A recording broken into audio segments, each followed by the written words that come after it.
This is an SWX Nonstop Local sports presentation. The University of Idaho Vandals take on the Idaho State Bengals. Powered by Inland Power and Light, SWX College Football starts right now. Welcome out to Moscow, Idaho, the place to be for a Big Sky Conference regular season finale, the 46th playing of the battle for the Potato State Trophy between the Vandals and the Bengals.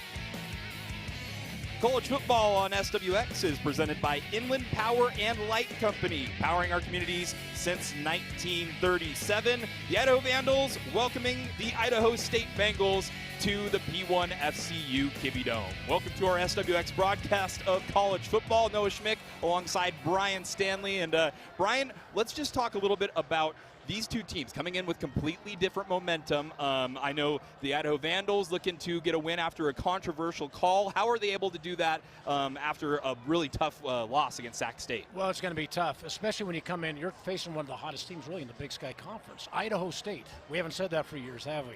They've been really lighting up the scoreboard. They've been improving on defense. I think when it comes to Idaho, they're playing for their seniors right now. The last game at the Kibbie Dome, this is an in-state rivalry, and the emotions are going to be high really on both sides of the ball, and whoever controls that the best usually is going to come out ahead. And we also got to talk about Idaho State Bengals. 3 wins, or I'm on a win streak coming into this game. Of course, it's senior night for the Vandals. The Bengals are looking to spoil that senior night. It certainly is, and really this is the last game for their seniors as well. Okay, it might not be, in Pocatello, it's here in Moscow, but it's going to be an emotional game, one of the hottest teams they faced, and what Idaho State brings, again, improved offense, but one of the most explosive and exciting offenses in the whole country. Well, we're excited to get this one underway. Kickoff just about to happen here inside of the Kibbie Dome, and we've got a great crowd on hand as well. The Vandalizers starting to find their seats after maybe some pre-game festivities. We've also got the alumni section. They are ready to go as well as things are about to get underway here. The 46 playing between the Vandals and the Bengals as we kick things off. And the kickoff will bounce its way to the end zone and out of bounds. So the Bengals will start things off at the 25. And let me tell you, Idaho State, they have a potent pass offense, all led by that guy right there, Jordan Cook. Jordan Cook, you said it. And, really, he is one of the leading passers in the whole country. He leads the Big Sky Conference in passing. But last week, on top of it, he also led the team in rushing. They have a good rushing attack when they use it, but you're going to expect about 2-to-1 pass versus run today. Should be exciting. Well, here we go. The Bengals start things out to get this one underway. Battle for the Potato State Trophy on the line. Senior night, bragging rights, here we go. As the first handoff will go to running back Deshaun Brooks, and met immediately by Dylan Lane. He's going to be somebody that we call his name quite a bit. Deshaun Brooks, you're talking 240 pounds, averaging 5.6 a carry, explosive passing offense, but they can run the ball as well. And you're seeing a good look at what Idaho State wants to do in terms of tempo all day here as well. Jordan Cook, he is among the best in the FCS at throwing the ball, but right off the bat there, the Bengals go with 2 runs to get things started, maybe get about 3 yards off both looks, and that'll bring up a 3rd and 7 early on here for Idaho State. This is a good job by the Idaho defense, putting them in 3rd and long, and this is going to be one of our keys of the game. These kind of situations here, they have got to affect the quarterback all day today. They're tough to get to. We'll see if we can get to them here. 3rd and long. This Vandal crowd starting early and often, trying to get some noise built up here in the dome. As Cook drops back, gonna find his man on the slant route. It is caught by Mike Shulikov. He is gonna be the go-to guy for Jordan Cook. Early decision time here for Coach Hawkins. You're talking 4th down and less than a yard. Idaho brought the house that time, something that Idaho State doesn't see all the time. I wonder if that's going to be part of their game plan, but this is a big play in the game right now. 4th down and a half a yard. 4th and 1. We'll have to see what Court Dennison, the defensive coordinator, brings out here for the Vandals. Will pressure come for Jordan Cook? And Cook will keep it himself and find the distance for the first down and moving the chains for the Bengals. And just like that, 4 plays and already we're into this rivalry game here, Brian. Gutsy call. I don't know if this wasn't the last game of the year. I don't know if Coach Hawkins goes for it on his own 34-yard line here, but Idaho brought a big pressure, and you saw this. Jordan Cook, about 470 passing attempts on the whole season. But last couple of weeks, he's really shown that he can get out and run the football a little bit as well. And he's a load in there at close to 240 pounds. Well, we're going to have to take a little pause here in the action, as it looks like the man down for Idaho is Caleb Ricks. We'll be back right after this break, and we'll make sure to get you an update on him. When we come back, more college football on SWX. It's time for today's Keys to the Game, presented by Northern Quest Resort and Casino. Don't miss the ultimate sports experience at Northern Quest with Game Day Grub at Epic Sports Bar. Northern Quest, yes, the best. And Brian, let's go ahead and see what these keys to the game are. Well, the keys to the game, we're going to get a snap off here in a second, but one of the things that Idaho State wants to do, they want to limit the quarterback run game and see if somebody else can beat them than Josh Wood, and also limit Idaho's explosive plays, make them earn it on offense. As the Bengals go ahead and go to the run right off the bat. And so far, the Idaho Vandals have been able to stop the run here in the few plays that we've had. And on Idaho's side, okay, it's an amazing statistic this year. When you're talking about Idaho State throwing the ball close to 500 times, they've only given up 4 sacks. 4 sacks on the whole season. So Idaho's got to find a way to affect the quarterback, whether that's bringing 3, 4, 5, 6, 7. It doesn't matter. They're going to have to get to Cook, and they need to find some consistency in their running game other than Josh Wood. As Jordan Cook drops back to throw here for Idaho State. Tries to throw it over the middle, but he threw it well behind his intended target. That was Zion Nunnally, and that'll bring up a 3rd and about 11 for Idaho State. Yeah, it's a good look here. We've been in a couple of these situations, like must-pass situations. Now, Coach Dennison has brought a lot of guys here in the first series. We'll see if Idaho keeps that same kind of mentality, or they go with a 3 or 4 man base pass rush. 3rd and 11 here. Idaho Vandals have been able to put the Bengals in some tough situations to start this game. Cook going to throw it over the middle, and he does find Nunnally this time, and that's more than enough, maybe about 20 yards for a first down, Idaho State. Going to be a long day for Idaho. They've had a great defense, a stout defense all year. But if Cook is back there, if he's patting his feet and he can go to his second read, maybe third read, he's going to eat you up and throw some dimes. Late pressure, but didn't get there quick enough. And this Idaho State wide receiver group is one of the biggest in all of 1AA. As Idaho State now at the Vandals 40-yard line and headed in towards their part of the end zone. Cook going to hand it off to his running back, Deshaun Brooks. He's got some room, and he's going to get about 11 yards on that carry to move the chains once again. Yeah, he broke through the first wave there, and looked like Idaho brought 5 guys on defense. If you get by that first wave, there's really nothing else left. And but again, this running back, Idaho State, he has been a load all year. He's had a heck of a season. He's almost at 1,000 yards now for this year. Deshaun Brooks, 904 yards coming into this game. And they're going to use him a lot as that ball is batted up in the air. Is it going to be picked off by the Vandals? They're going to say it hit the ground. That was a scary looking pass on the wide receiver screen. And it looks like Cruz Hepburn was trying to come up with the interception, and he might be shaken up as well. It looked like a couple guys. Give credit to the Idaho defensive line for feeling that screen. If we see a replay on this, they put their foot in the ground and they retraced. And they had a lot of guys to get a hand on this ball. I think it was it Krotzer that almost had this as well? You bet. Yeah. That would have been a nice gift on his final years. A nose tackle here at Idaho get one of those, but there is an Idaho Vandal down, and hopefully he's okay. But nice job on defensively reading that play. Yep, we'll go to break after this injury timeout. We'll be back with the Potato State battle for the Potato State Trophy right after this.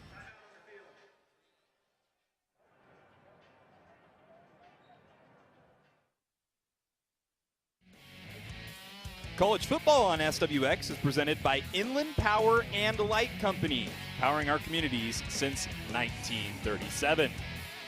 Back out here, Moscow, Idaho. The river's looking nice, but we are ready for some action. Rivalry action, to be exact, as Jordan Cook and the Idaho State Bengals are in Vandal territory with a 2nd and 10 from about the 29-yard line, trying to break open this scoring.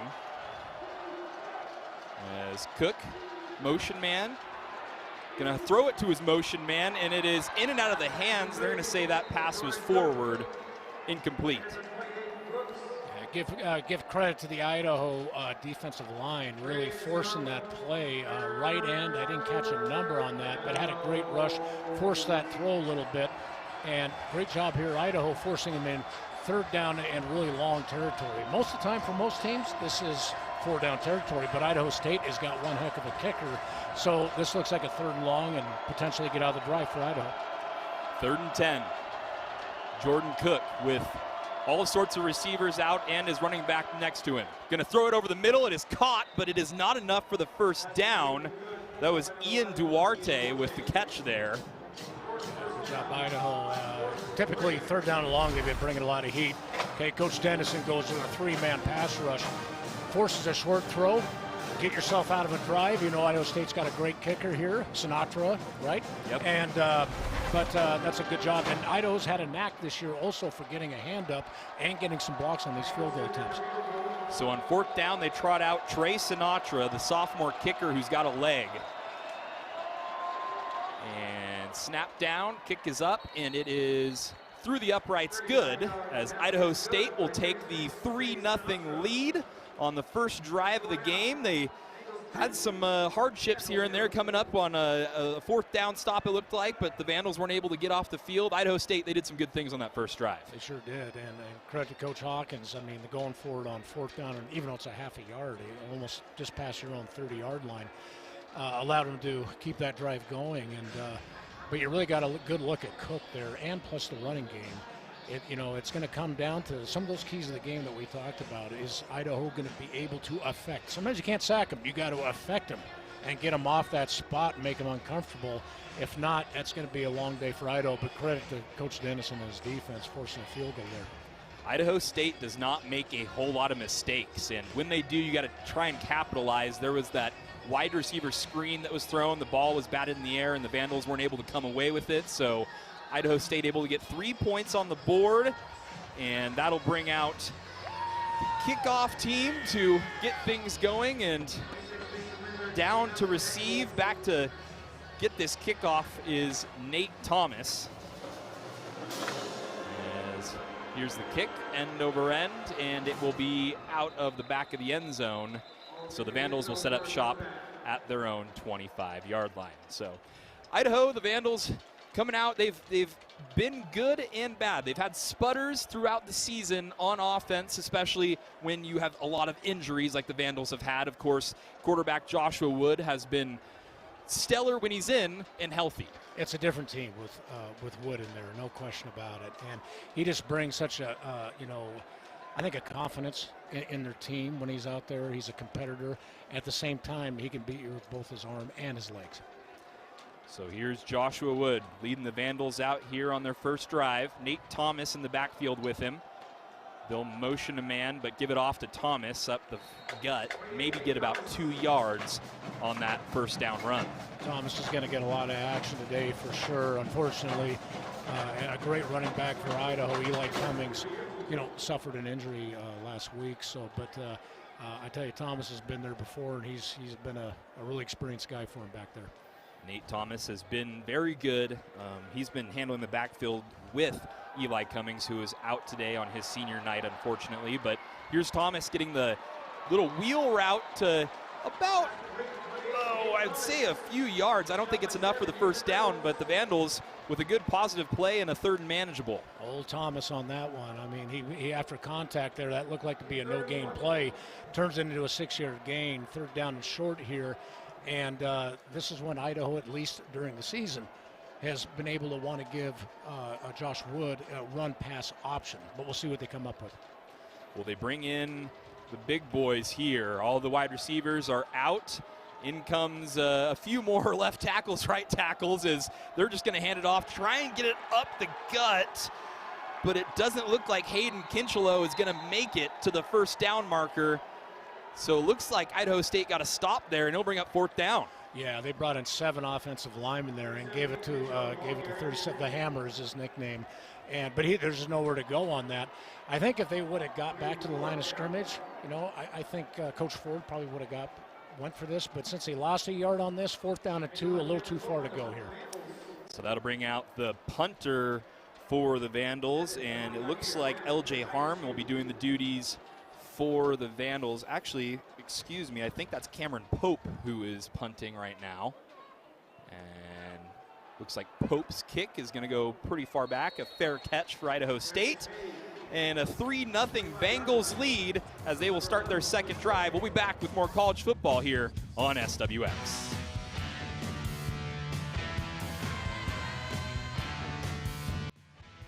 College football on SWX is brought to you in part by Findlay Downtown Toyota on 3rd Street. If you're looking to score the best deals on your favorite Toyotas, come to Findlay. As you can see, some of the fans out there playing a little bit of cornhole action. We got, hey, last game of the regular season, you got to come out, support the boys, and of course it's senior night. There's 13 seniors for the Idaho Vandals, including Isaiah King right there on your screen, who's been important for that Vandal defense. But Idaho State Bengals so far on top, 3-0. Jordan Cook with his running back to his side, Deshaun Brooks, as they start things off just in front of the 25-yard line. Great pursuit right there by Isaiah King to get Brooks out of bounds. That was one heck of a play by King. They brought him up on the edge. They had the angle on the block on him. He ends up crossing his face and actually running down. That's a 2-gap play, and Isaiah King is electric out there at times. I think we're going to be calling his name, and Coach Dennison, I wouldn't be surprised if he brings him on some pressures here as well. Maybe a gain of 2 for Brooks, as King was able to get there in very quickly, I should say, as that throw, a quick out route, is caught. And it looks like Damian Morgan was the one who caught that one for the Bengals. It sets up about 3rd and 5, 3rd and 6. Always exciting to see what Coach Dennison's going to do in these situations. Last time that play, he brought 3 guys. Okay, the plays before that, he was bringing 6 or 7. So they're rotating a few guys in here, and this is going to be interesting if they go with a 3-man pass rush, or he brings a lot of pressure to affect Cook. You can see Jordan Cook pointing out some linebackers who might be blitzing, might be faking here. As Cook going to try and throw it on the slant route. I don't think he made it to the first down marker. Doesn't look like it, as that pass is caught by Jonah Burton, but it doesn't look like it. They're going to bring out the punt team. Yeah, no, interesting. Last time in this position, almost exactly, it was a 4th down at about a half a yard. Coach Hawkins decides to go for it. Now it's 4th down and a full yard, and he's changed his mind, has brought out the punt team. Idaho's going safe here on defense, expecting a fake on this, but we'll see what they decide to do. Yeah, you can see Court Dennison saying, "Don't fall for it." He was crossing his arms, and he's on his hands and knees looking to see what's going to happen. But the punt is off, and it looks like Nolan McWilliams will go ahead and signal for a fair catch, and that's where the Vandals will set up shop at about the 17-18-yard line. So Idaho, their first drive did not result in points. In fact, it was not a whole lot going on for the Vandals, but we'll have to see what they end up changing up. As it was a few run plays, a few throws to Nate Thomas, and Nate Thomas, he's going to be leaned on heavily in this game. Sure, and that first drive, they came out with a run, a short pass, and back to the run, pretty conservative, and you wonder here if they're going to mix things up, get Josh Wood on the move, and potentially take some shots downfield.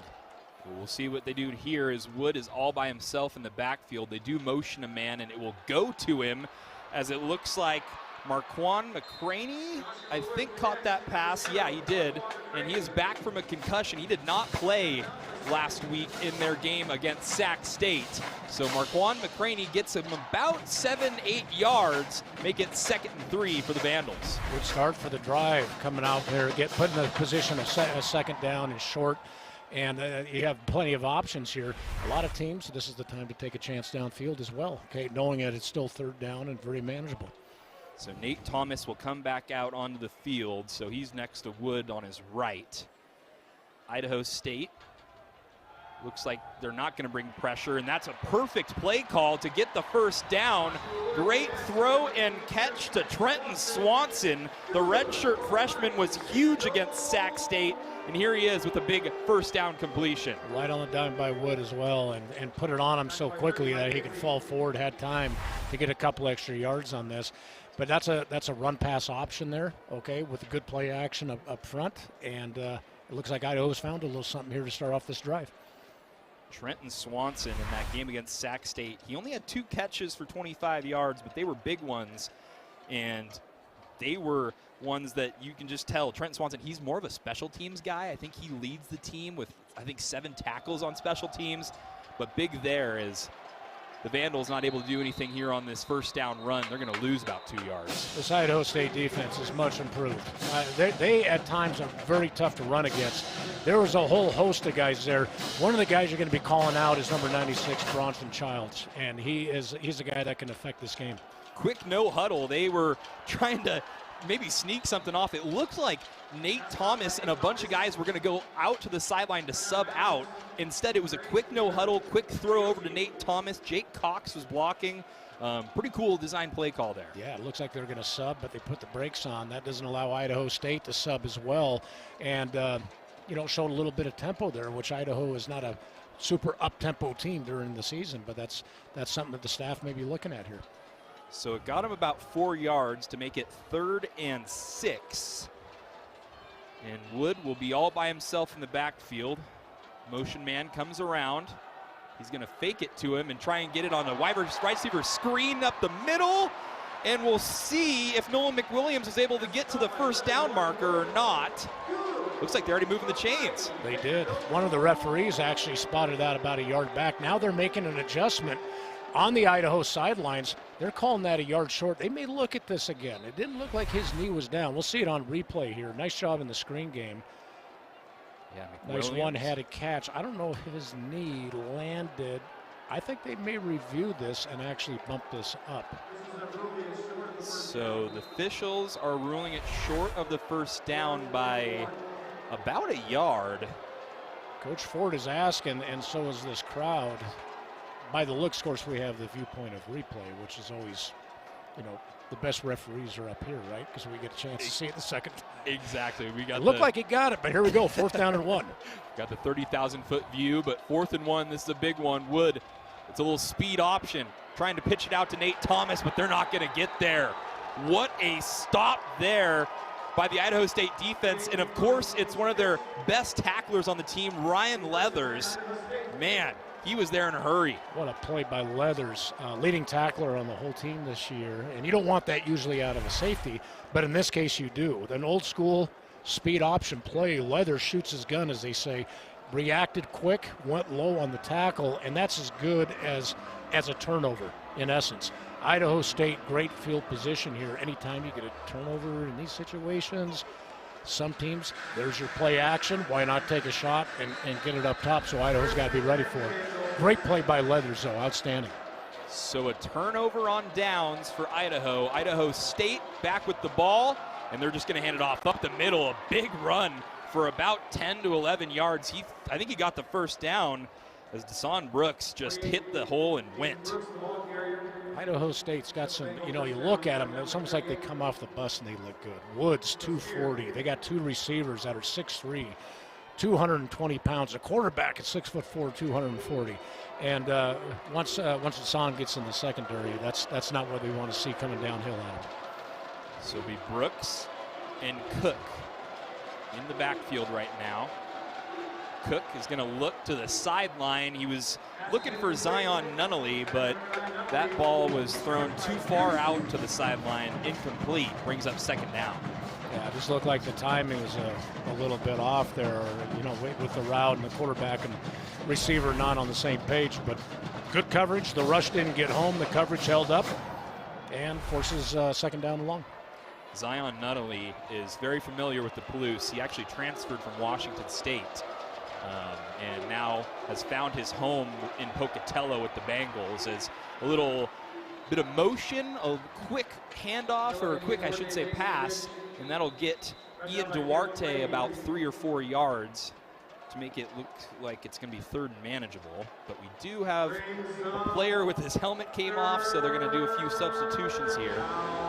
Nice play by Lane, leading tackler for Idaho, stretching that out and only turning that into a 4-yard play. And here we go again. 3rd down and 6. This is going to tell the tale of this game as who wins these kind of battles, and can they force field goals or are they forcing first downs? And a lot of it is going to be the rush and the coverage working together on Idaho's side on defense. Idaho State center Alex Ramirez came out because his helmet came off. So that brought in their backup, Messiah Moye. And I think the Idaho State head coach said, hey, let's make sure we got everybody that we need on the field for this 3rd down conversion attempt. Yeah, in this case, once they call a timeout, I believe rule-wise, now he can come back into the game. So Coach Hawkins knows what a big play this is, 3rd down and 6 when you get down in these situations. So let's get our number 1 group out there and let's talk about it. One thing I love about head coach Cody Hawkins for Idaho State, as well as head coach of the Idaho Vandals, head coach Thomas Ford Jr., these two guys are young, they are fun, and they really do breathe some life into something like a rivalry game like this. I mean, both in their head coaches' press conferences on Monday, they both said how much this game means. I mean, neither of these teams are playing for the postseason. They're playing for one last battle, one team for their seniors, the other team trying to maybe spoil the other senior night too. Absolutely. You can tell there's at the same time a very mutual respect between the guys. It's almost like they don't want to admit it. They do like each other, but they just don't like each other today. Exactly. When you're on the field, there are no friends. As Jordan Cook will look to convert here on 3rd down, going to throw it out to the sideline. It is caught. And that'll be enough for the 1st down for Idaho, caught by Ian Duarte. 3-man rush Idaho there. The coverage is there. You got to give credit to Cook on that throw. Most quarterbacks cannot make that throw, put it right on the dime with that kind of velocity there. That was a big play, big 3rd down conversion. Idaho State going to hurry it up and trying to get it over the middle, just a little bit out of the hands of Duarte. That pass incomplete. It's going to bring up 2nd down. Idaho State bringing that no huddle there, trying to get Idaho off guard. I mean, I think they just went a little too fast there. It looked like it. They mix up their tempos, and that's tough for a defense. If you're always constantly going fast, they can get used to it. If they go slow, you get used to it. You go fast, slow. That does put some pressure on the defense as well. So here's Cook. He's got 3 receivers to his left and 1 to his right. He's just going to hand it off, though, to Deshaun Brooks, but the Idaho defensive line kind of won the battle in the trenches. He might get about 2 yards, but it's going to make it 3rd and 8 for the Bengals. Yeah, just good penetration left end-wise there to get and also to make the play on that. 3rd down and long, 3rd down and 8. Last few times it's been a 3-man rush. Let's see what they go to here. Coach Dennison, Coach Ford, and let's see if they decide to bring some pressure and maybe bring even Isaiah King, who we've been talking off the edge as well. Idaho defense, they're 4th in the Big Sky when it comes to red zone defense percentage. And they're trying to turn up the heat here. Cook gonna drop back, looking over the middle, gonna try and get it over the sideline, and it is caught by Ian Duarte. Touchdown Idaho State. They put up the first 6 points on the game. The pressure got there, but they put themselves in a one-on-one situation. Obviously, that's what you're going to give up. It was actually a very good rush by Idaho. But again, Cook off his back foot, unleashing something like that. Not every quarterback can do that, and throwing that thing on a dime. That's a heck of a throw by him. So the Bengals come out and strike first with the field goal, but then respond right away with a touchdown. And just like that, as the first quarter is starting to come to an end, it is a 10-0 Idaho State lead as the Bengals have really quieted down this Vandal crowd. Jordan Cook, masterful there, trying to get things all set up. And I mean, you can see this, the Vandals defense almost gets to him, almost creates a QB hurry, but Duarte finds himself all alone over there on the sideline. Yeah, off of his back foot, putting that thing up right on a dime and with velocity. He's got some ability, Cook does, and obviously, you know, he's one of the leading passers, and no secret there. But I tell you, that was one heck of a throw under some duress. So we'll look here at the series history between Idaho and Idaho State. Now, we call this the battle for the Potato State Trophy just because they made a traveling trophy for it just a year ago. But this is a storied rivalry, one that dates back to 1916. Idaho, they lead the series all time. You see that 33-13, and they've won the last 4 in recent meetings. But Idaho State, they have came in on a heater, and they have come out to start with a little bit of fire. As the kickoff will go back, as it looks like Nate Thomas is going to bring it out of the end zone, and that was a good decision as Nate Thomas, a big return, and that's going to give the Vandals some momentum they badly need it, because on offense it's been a struggle right now for Idaho. Great return by Thomas, and you could feel it. That brought the sidelines together. That gave him a little bit of energy, and partner, you talked about it. Momentum is a big thing, is whether it's going game by game, but it's also play by play within the series. And you can tell Idaho's got a little pep to their step coming out starting this series. Nate Thomas able to bring that thing out to the 45. So the Vandals with great field position to start this drive. We'll see what they can do with it. It's been a little bit of a dormant offense so far here in this first quarter of action. As Wood will fake the handoff. Looks like he's going to use his feet instead. And Idaho State will bring him down close to the first down marker. He decides not to slide, but we do have a flag on the play. Yeah, the first time they've gotten Josh Wood on the move, where he's really, when he improvises and has choices to run pass, has been the most effective. But it looks like it's going to be a 87 offense, 10-yard penalty, repeat first down. That'll be a holding on one of the offensive linemen. I didn't hear the number, but I think it was a tight end that came out and gave him some protection here, but I didn't see it. It was right in front of us, but I didn't see a blatant hold on that. But it's whatever the refs call, and here we go, first down 20. Yeah, they called tight end Gabe Hoffman for the hold, so that'll back him up 10 yards, make it 1st and 20 now for the Idaho Vandal offense. They've got Nate Thomas behind Joshua Wood. And they'll hand it off to Thomas. Thomas looking for some breathing room. Might get about 4 yards on the carry, but still will bring up 2nd and very long. He's been busy so far this game. 3-4 carries. Looks like 2 catches, a great kick return, and Thomas is involved early in this game and should be. So at the end of 1 quarter, it's the Idaho State Bengals up 10-0 on the Idaho Vandals. When we come back, we'll have 2nd quarter of action right here on SWX.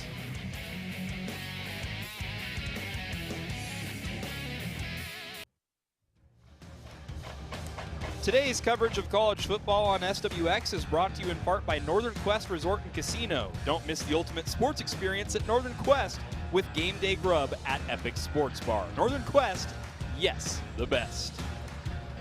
As we're back out here, Moscow, Idaho Vandals looking to get a score on the board to start the second quarter, I should say, of play. Idaho State up to a 10-0 lead. They got a quick field goal on their first drive and then responded with a touchdown towards the end. And here are the Vandals back out looking to respond. Joshua Wood going to take the snap. Going to look over the middle. It is caught by Marquand McCraney, but upended quickly by Taylor Tuioti, as the Bengals now force a 3rd and long for the Vandals. Nice play by him. Sure tackle coming up, turning that into a short gain, and now you're talking 3rd down and 13. A lot of times in this case, we've seen it before that Josh Wood has done it with both his arms and his legs in these situations, so we'll see what happens.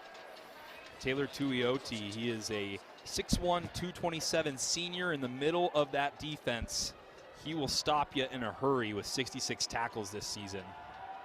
Vandals looking to throw, and Wood, his pass is deflected at the line of scrimmage, and that'll bring up 4th down. Good job getting the hands up by Idaho State.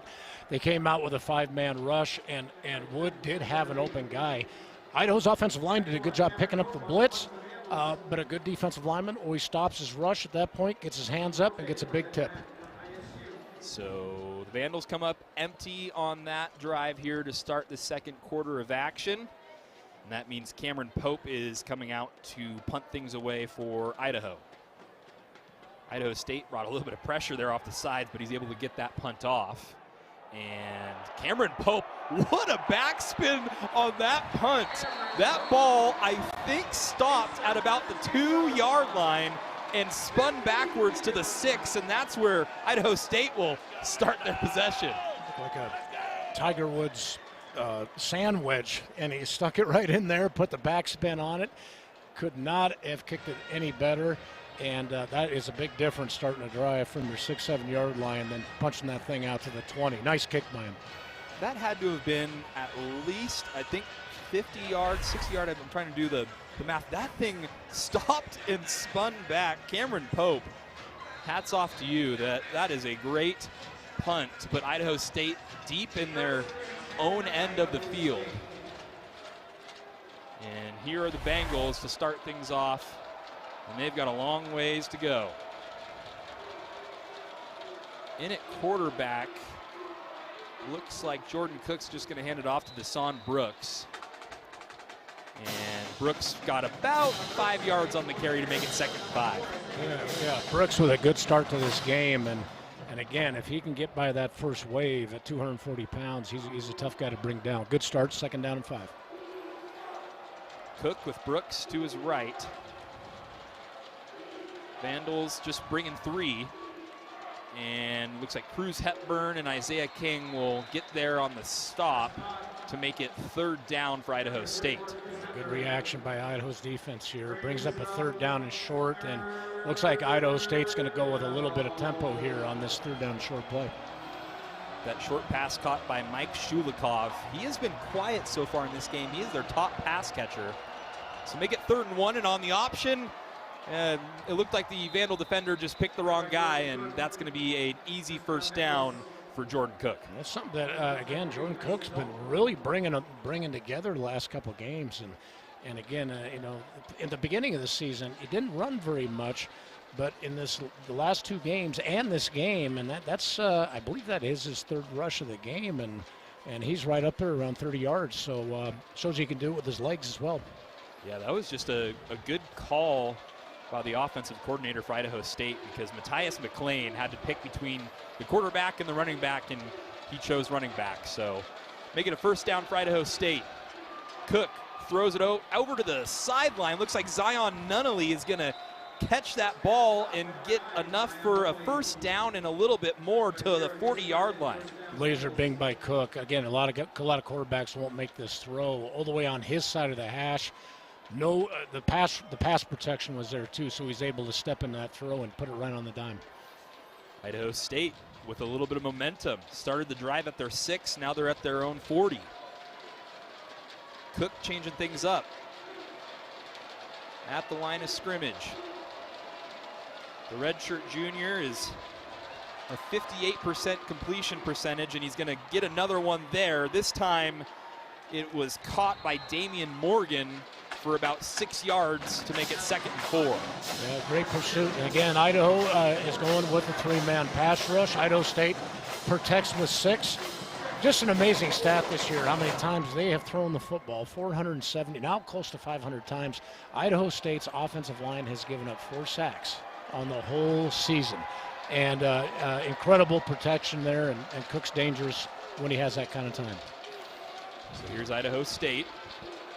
2nd down run, they give it off to Deshaun Brooks, and Brooks has got enough for the 1st down and probably got about 10 yards on the carry, so they get into Vandal territory.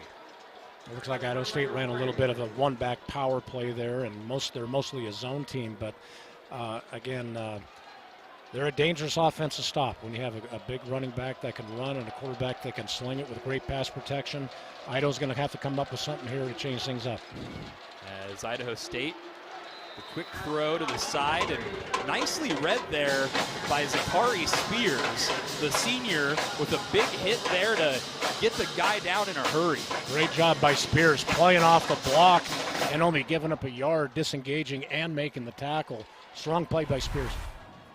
And one thing I do want to mention that I've noticed is you've got all sorts of different defensive backs in right now. As Caleb Ricks went out on that first drive, we have not seen Caleb Ricks come back into this game.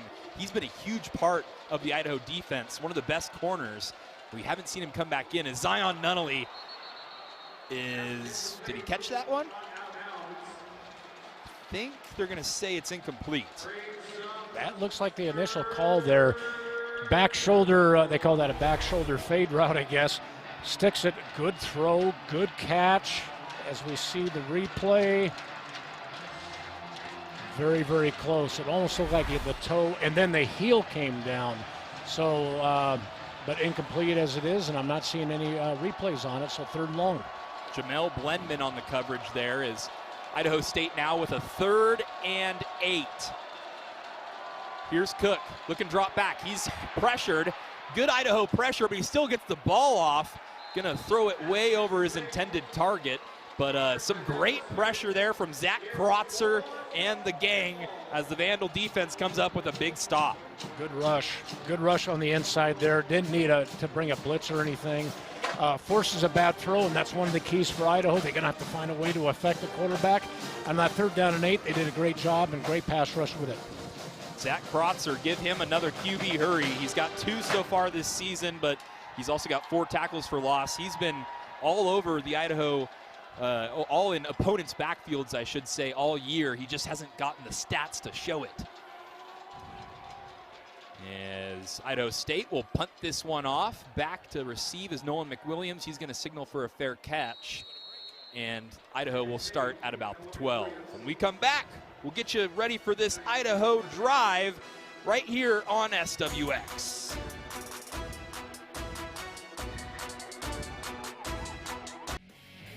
College football on SWX is brought to you in part by Titan Truck Equipment, Northwest family owned. Outfit your truck by visiting us in Spokane Valley and follow Titan Truck on Facebook, Instagram, and YouTube. Back out here to Moscow, Idaho. The Vandals looking to cut into this 10-point deficit in the second quarter. But another game that's happening in the Big Sky, and it's a big one, much further along in that game as well. In the 4th quarter, over there in Missoula, Montana State. The Bobcats of Montana State have a 31-28 lead right now with about 6 minutes left to play. So we'll keep an eye on that one. Those two teams, of course, fighting for an FCS playoff spot. I mean, they're both going to be in the playoffs, I should say, but, you know, seeding-wise in the FCS. But looking at these two teams, I mean, this is all about senior night, battle for the Potato State Trophy, and so far it's been a good one. As Nate Thomas will get the handoff, maybe get a yard, but it's been tough sledding for this Idaho Vandal offense. Idaho State, their defense has come out and really came out to play. It is, and it's kind of one of the keys, I think, to Idaho is try to get some kind of run game going that doesn't always have to be Josh Wood. They're certainly giving it the opportunities, but Idaho State has been stout against the run here, and really, Idaho's been forced into a lot of 3rd down and long situations, just like this one here, 3rd down and 5. 3rd and 5, ball at about the 17-yard line. So the Vandals trying to get out of their own end zone and trying to get a 1st down. Joshua Wood making a move with his feet, but it is in and out of the hands of his intended target. And that'll bring the punt team back out for the black and gold.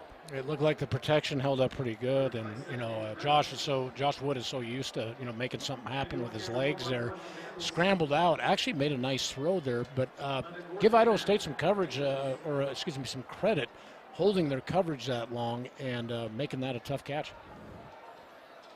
Only in the second quarter so far, but the Idaho offense has got to get some momentum. They had that big kickoff return and haven't been able to do anything with it. As Cameron Pope's punt is fielded and caught by Ian Duarte, and that'll take us to break. 10-0. We'll be back with more college football on SWX.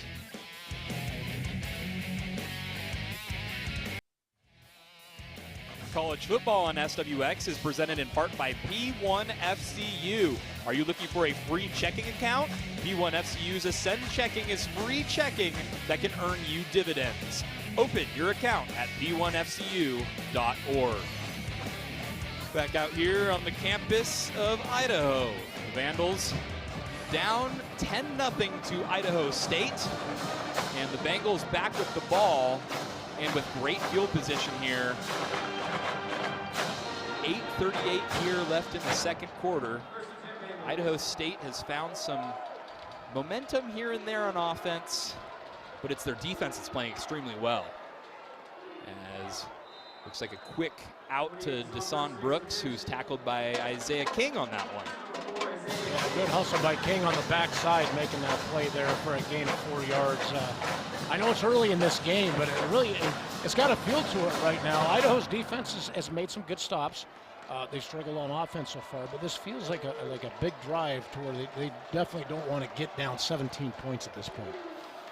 2nd and 6 as he's going to hand it off to Brooks. Brooks going to break one tackle, and he's going to get enough for the first down and into Idaho territory.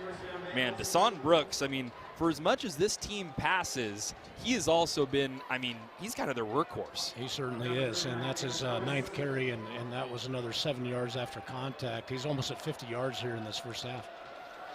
Cook drops back to pass. He's going to roll out to his right and throw a ball to a wide open receiver. Ian Duarte beat 2 Vandal defenders down the field and to the sideline to catch that one.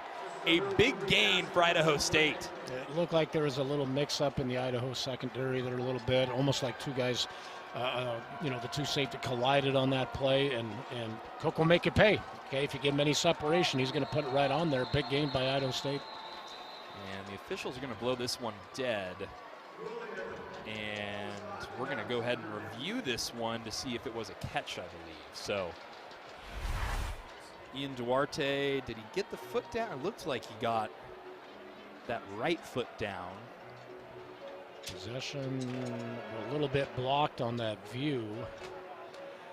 Initially they called that a catch, so that tells me that the sideline ref believes that the foot was in, which it looks to be.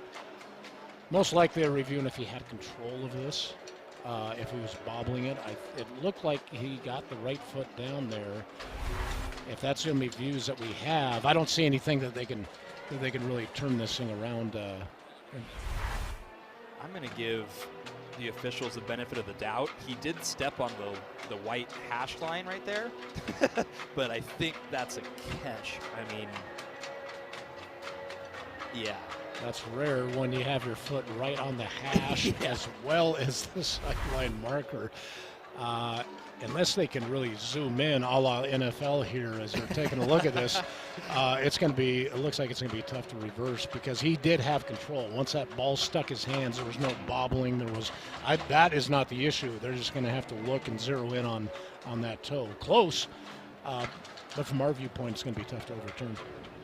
Brian, let's talk a little bit about this Idaho State offense. I mean, they've been putting Deson Brooks to work. The running back has been running the ball. He's been catching it out of the backfield, probably catching it more than he has all season. He's only had 11 receptions coming into this game, and I don't know how many he has. I'll have to look at the stats here, but they've been able to run the ball and get folks out in space, and I mean that's how Idaho State has, I guess, won their last 3 games. Certainly, you look at the whole season. I mean, it's almost 2-1 as far as attempts passing to running, and then you look at a guy with Deson Brooks when he does carry the football on the season. He's averaging in the high 5s, 5.6, 5.7 a carry. And it's not like he's a little scat back there that's breaking one every once in a while. We're talking, again, 240 pounds, and he's been hammering it in there. That's tough to defend. And is upheld.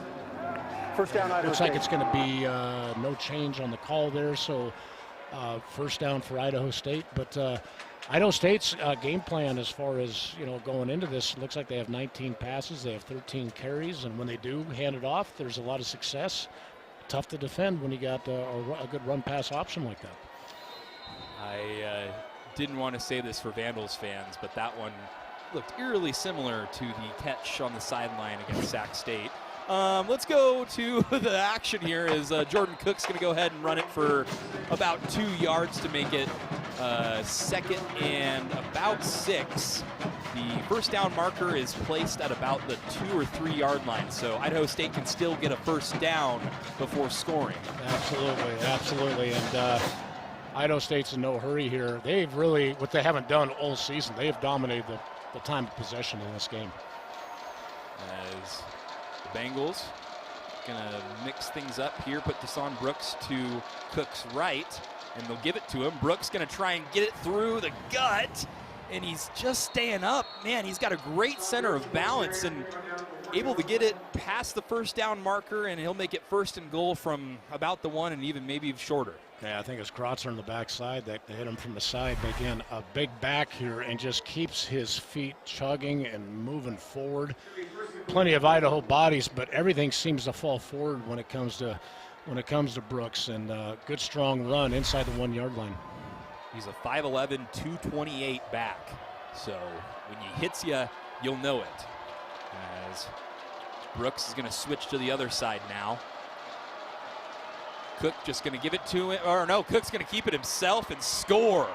Idaho State goes up by 17-0 pending the extra point, but Jordan Cook has really just opened up this game, and Idaho State has came in here with a lot of momentum, and they are keeping it going.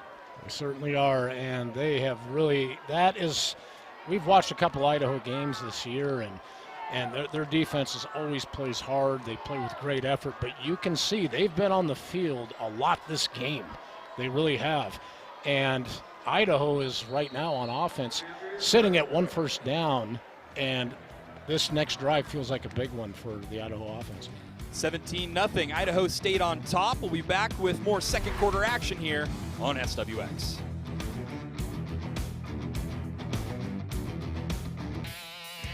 Today's presentation of college football on SWX is brought to you in part by Inner Demon Motorsports. Located in Hayden, Idaho, Inner Demon Motorsports, powered by Heatercraft, will keep you warm in your UTV or boat year-round. And we're nice and warm here inside the Kibbie Dome. Always sunny and 75 inside the P1FCU Kibbie Dome, but man, Idaho State coming inside here to the Dome, and they've already put up 17 points. Jordan Cook waltzed his way into the end zone on that last drive, and Idaho State has given the Vandals defense, I mean, I don't even know. They're seeing ghosts or something, so. As this ball will go out of the back of the end zone, and the Vandals will look to get something going on offense from the 25. But, Brian, I mean, we looked at some of the stats here. I mean, 1 first down for Idaho so far is not good. That's not, it isn't. And obviously, you got to go the other way, too. It's a great job, Idaho State. But Idaho's defense has been on this field a long time. And this feels like an important drive to score, but important to get a drive going. If nothing else, give that defense a little bit of a rest and a little bit of so they can do some adjustments. But this feels like a big drive here for Idaho. Joshua Wood going to fake the handoff, a quick screen over to Nolan McWilliams. And it looks like McWilliams got about 4 yards to make it 2nd and 6. So far, very conservative play calling in terms of not a lot of downfield throws by Idaho. It feels like almost like a ticking time bomb. So they've run some screens, bubbles, very short stuff. They've kept it conservative. Maybe the Idaho staff is trying to set something up to get a one-on-one downfield and let it rip here. Nolan McWilliams has been on the receiving side of a lot of Joshua Wood's passes here. As Wood will step up, going to use his legs. Marquand McCraney with a nice block there. And it looks like we'll get a first down, but there is a flag that comes over here on the near side. We'll see what that's about. Came in extremely late, which may leads to believe maybe they got Woods' face mask on the tackle.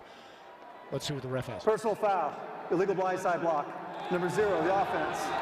15-yard penalty. Repeat second It's half. going to be a blindside block on that, and he had to think about it because, as we look at it here, it's blindside, but he held back on it. He didn't unload on the guy, so sometimes they let that go. By the rule, that is still considered a blindside block where he cannot see him. You're supposed to throw it. The umpires, they thought about it, and they said, you know what, the rule is the rule, and they went ahead and got the flag. But that's a big penalty there. Puts him in second down and 14 now. Brian, I might not know the rule well enough, but if he has his outstretched arms and doesn't, body check him, is that nine times out of 10 they won't call that usually. Interesting. All right, Idaho Vandals back with the ball, going to try and throw it over the middle, incomplete to Nolan McWilliams, and that'll bring up 3rd and long for Idaho. And a penalty like that definitely will have the drive stalling, as Wood just could not connect there. Threw it a little bit behind him too. A little high, did hit him in the hands. He'd like to see him make that catch. Like to see that pass a little bit lower, a couple things. But if Idaho's going to get back in the game, those are plays they're going to have to make. So this is 3rd and 15 now, as the Idaho offense has been stagnant, and right now the crowd is needing something to get them going, as off the side is able to step up and avoid the sack. Wood's going to throw it down, and he finds a receiver. Wow! Magic from Joshua Wood, as Marquand McCraney catches that for a 1st down. That is a huge play by Wood, and he avoids the rush of Tuakoya, who beat his rush, had a clean tackle on him. It's almost like Wood felt the rush here and got out of it, and this is where he has been at his best all year, when he's improvising and making the move, and on top of that, what a throw and what a catch. That's what Idaho needed to keep these chains going. That was huge to get Marquand McCraney back from injury this week, and also Joshua Wood, to step up, avoid the sack. And Idaho State, their defensive end, they're playing without Cameron Willis, who is one of their best defensive ends, 26 tackles and 6.5 sacks this season. We were told he was unavailable to play today, so they are without one of their best defensive ends, and they are still bringing pressure to Joshua Wood. But great acrobatic move, and Wood was able to get the 1st down. No question, and that's been a strength of Idaho State this year. It's one of those things. On offense, they've given up 4 sacks, number 1 in the conference, and they've gotten actually 27 sacks, number 2 in the conference. That usually leads to a lot of success during the year, but all credit goes to Wood there, getting out of the rush and then throwing a dime and moving these chains.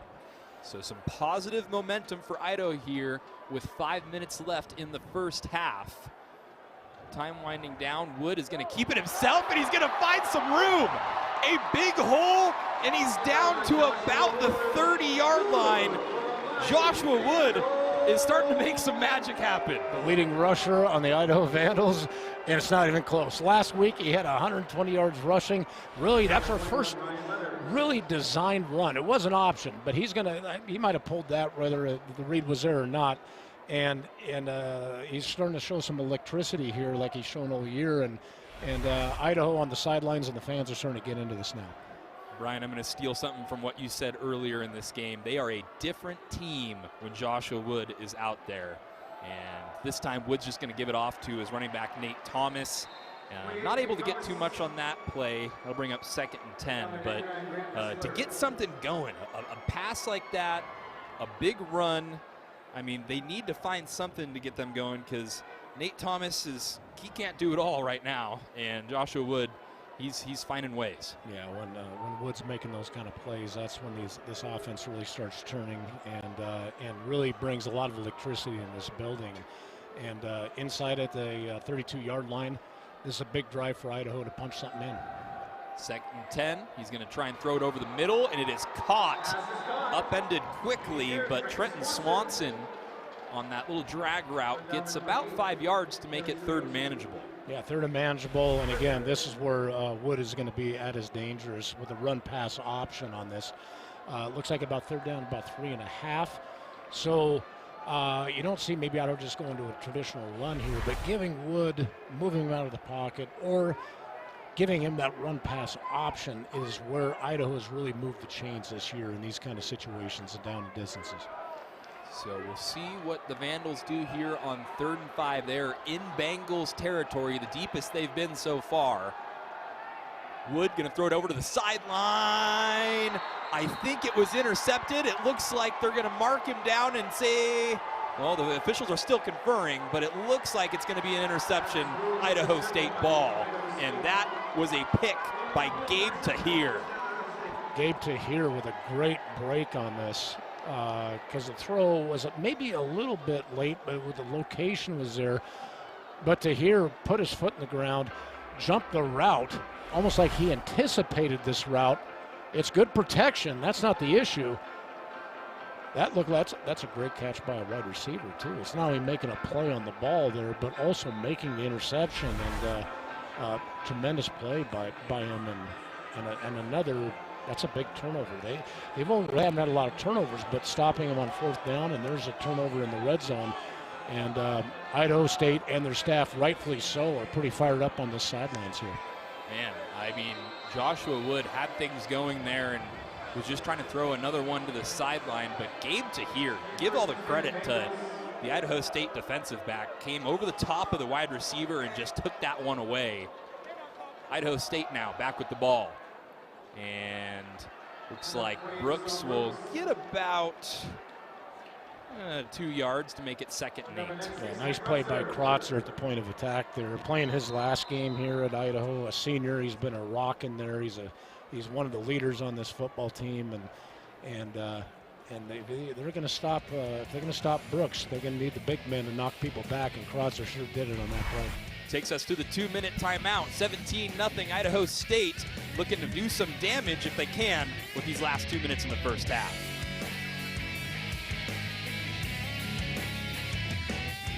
College football on SWX is sponsored in part by Pella Windows, your local windows and door experts to help make life better.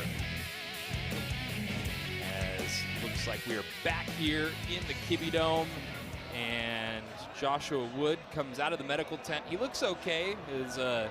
They had Sawyer Teeney warming up on the sideline during the 2-minute timeout, so we'll have to see if Wood will come back out on offense, I should say, if they get the ball back. But Idaho State back with the ball. 2 minutes left here in the first half of action.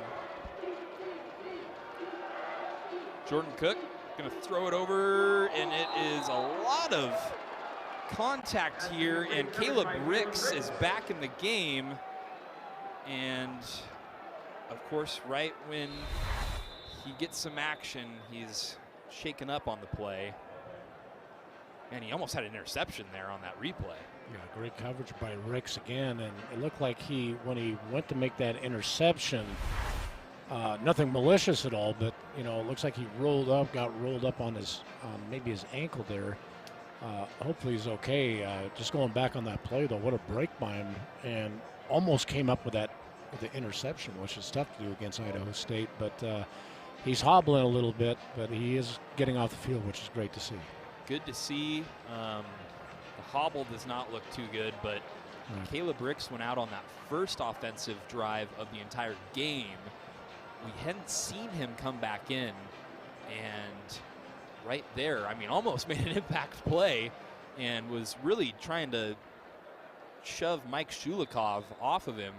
And I mean, that's one thing.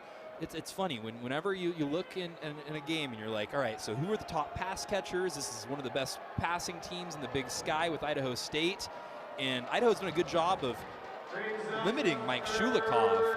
But other than that, it's been the Desan Brooks show. Jordan Cook has been doing great at quarterback, so Idaho State has found ways without Shulikov. Absolutely. Big 3rd down and 8 here, and let's see if Idaho can get a pass rush. Cook just going to keep it himself. He's going to try and get to the 1st down, and he does. And before he's ran out of bounds, so Idaho State converts on the 3rd and 8, make it 1st and 10. And it looks like we got 1:48 left here in the first half. Yeah, just didn't look like that looked like the Idaho defenders just got their eyes off of Cook there for a minute. And again, it's something that he's He's brought to his game here in the last few games, and again, is rushing the ball at timely times to move those chains for Idaho State. So here are the Bengals, 1st and 10. Cook, all the time in the world, no pressure at all. He's going to throw it down the sideline, but that was way incomplete for Carson Sudbury. And Cook, I mean, that's the thing, though. I mean, the Vandals only rushed 3 there, and they were not going to get to Cook. He had all the time in the world, just overthrew his intended target. Yeah, he did. And good coverage there, and the advantage of a 3-man rush. A lot of those guys in coverage. It's almost like Cook threw that one away, didn't like what he looked, and let's go to 2nd and 10 and launch another one. So here are the Bengals, 2nd and 10. Going to hand it off to Carson Sudbury. And Sudbury will get about 5 or 6 yards, so instead of 3rd and 10, they're looking at about 3rd and 5. Good secondary run support there, putting them in 3rd down and long. And here's something that Idaho has been very strong on defense all year. They've only given up 33% of 3rd down plays. Not this game, but they got to get back to that and get these guys off the field and get their offense back on the field. Big 3rd down and 4 here. Looks like the Vandals only got 1 safety back. They were all the way up on the line, and now they drop back their linebackers. Here's Cook looking for something. He's going to be flushed out of the pocket. Cook is going to try and use his legs, and he does again for another 1st down for Idaho State. There's a lot of strategy on that play. Coach Dennison looked like he was bringing an all-out blitz, so it looked like Idaho State checked. Idaho checked from an all-out blitz. Took King from basically from a defensive end position, moving back to linebacker, only brought 3, but again, it's been a story. Cook is really moving the chains, both with his arms and his legs this game. Let's see what the Vandals draw up here. 1st and 10, Idaho State. They've taken quite a bit of time off that clock. It's going to be caught by one of the receivers over there on the far side. Looks like Nunnally. And Nunnally's going to get about 5 yards, make it 2nd and 5, 2nd and 4. Another good receiver by Idaho State, and another when Cook can step into that throw and throw those darts like that. Really, really tough to defend. 2nd and 4. Cook with Carson Sudbury to his right now. He's going to fake the throw and then look deep, and he's got a man. Caught. Damian Morgan with the catch for the Bengals. A huge gain into Idaho territory, and all of a sudden the Bengals are going to look to go up with 40 seconds left to play in this 1st half. What can you say? Quick play action, nice throw by Cook, and they're running a little bit of tempo, looking to take a shot here. Cook was hurried, but he's going to throw it to the back of the end zone. Caught, touchdown! Jordan Cook to Zion Nunnally. And just like that, Idaho State is up to maybe a 24-0 lead after an extra point, but we'll see. What are we missing here? Flag on the play in the backfield. Looked like a late flag on this too.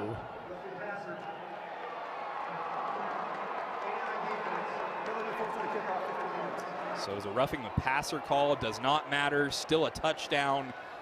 Wow, Idaho is getting beat over the top now, beat on all sides. I mean, this is a blowout already in the 2nd quarter, 24-0 after this extra point attempt.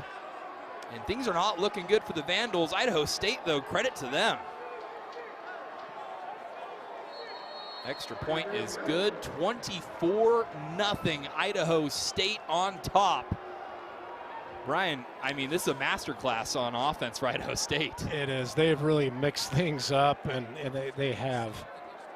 And, you know, it's been, you know, some of these big plays that are coming around now are one-pass options, but when you have a quarterback like Cook that can do those kind of things, step into throws, put dimes on them, then they run a little bit of tempo. There's their play action. Rush came late, but it wasn't quick enough. All the way across his body. You can't, it's a perfect throw. It's an absolute perfect throw. It's right on his shoulder.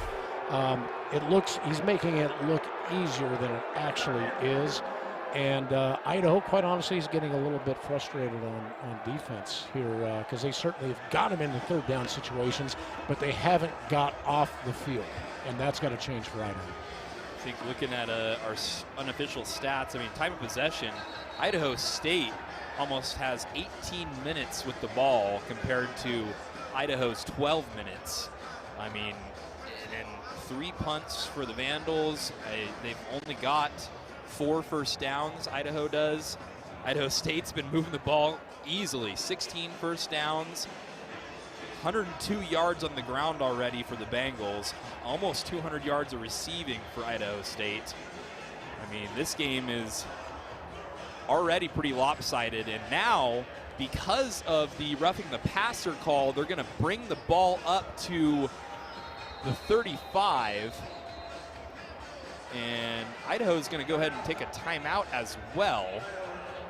So looks like things are all astray right now for head coach Thomas Ford Jr. and his team as they're trying to figure something out. And you can see he does not look happy over there on the sidelines. No, this is unless one of the new rulings have escaped me, it looks like there might have been multiple fouls on this, which didn't bump this thing up, not from the 35 to the 50, but also from the 50 to the 35.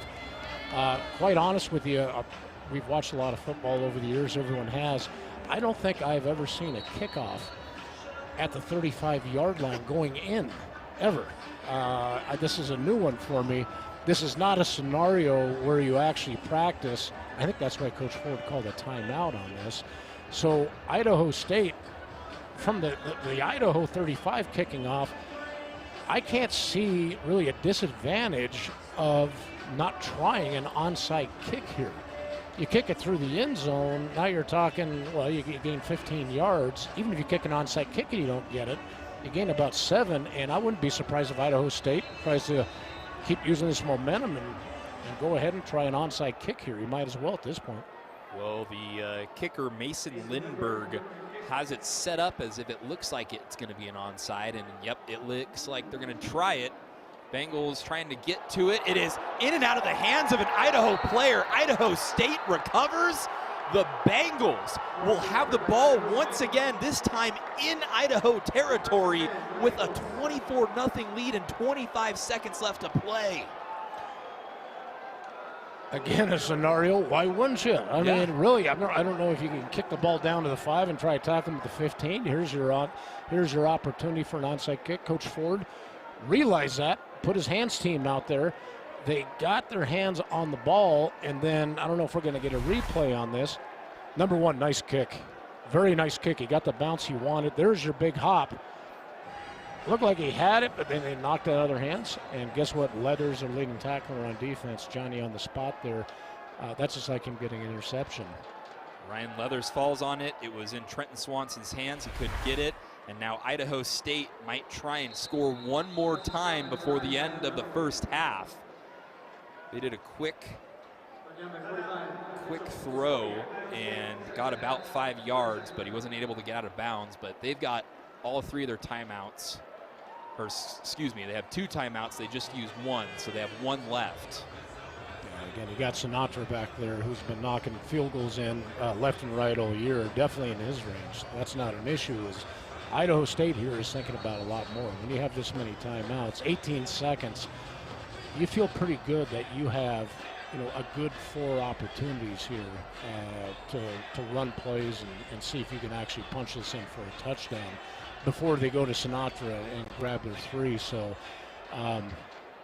can't see who is down for Idaho, but definitely they've been on the field quite a bit this first half. There has been some untimely injuries here, and it looks like they're getting a little bit thin. But Idaho coming back on defense here. This would be some nice little momentum here if they could find a way to get a stop going into halftime.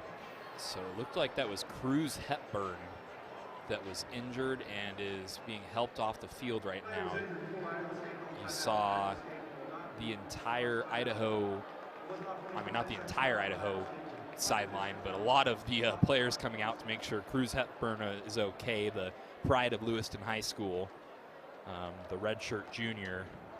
a big part, and I mean, middle of the defense, middle linebacker for this team.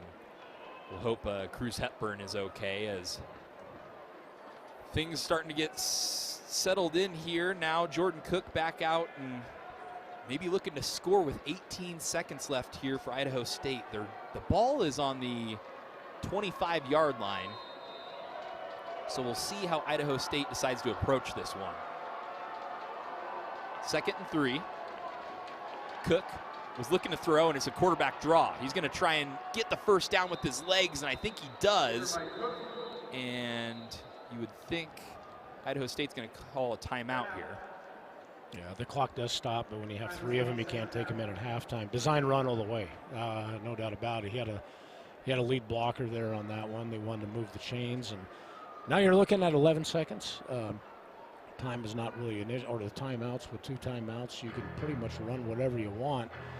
It looks like at this point now they have 2 good chances, to try to punch this in. They can throw something down there a good 4 or 5 seconds and get her down to the 10-yard line quick first down. You got your chance at a fade at that point. Then you're talking Sinatra after that.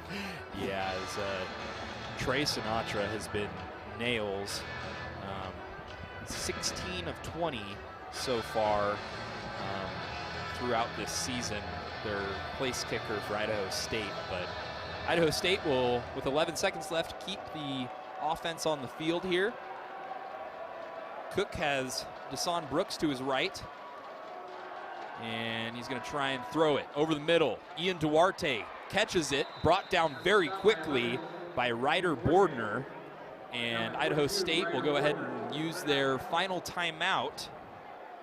And with 5 seconds left, they will trot out their field goal kicker, Trey Sinatra, to try and make this a 27-0 lead going into halftime for the Bengals. Yeah, that play took a little bit longer than they would like. If they had a second or 2 more, they might have took a shot, but why not bring a kicker in that's been 3-4 times now Big Sky Special Teams Player of the Week in Sinatra, and if they can't get a hand on it, there's a good chance this one's going right through the uprights. Sinatra, the sophomore, to try and add another field goal here. Kick is down, hold is good. It is through the uprights, and time will expire on the half. 27-0. Idaho State has came into the Kibbie Dome and silenced the faithful of the black and gold. When we come back, we're going to have more halftime here on SWX. We'll talk about what happened in the first half, maybe some adjustments that need to be made. And it is a 27-0 Bengals over the Vandals lead at halftime.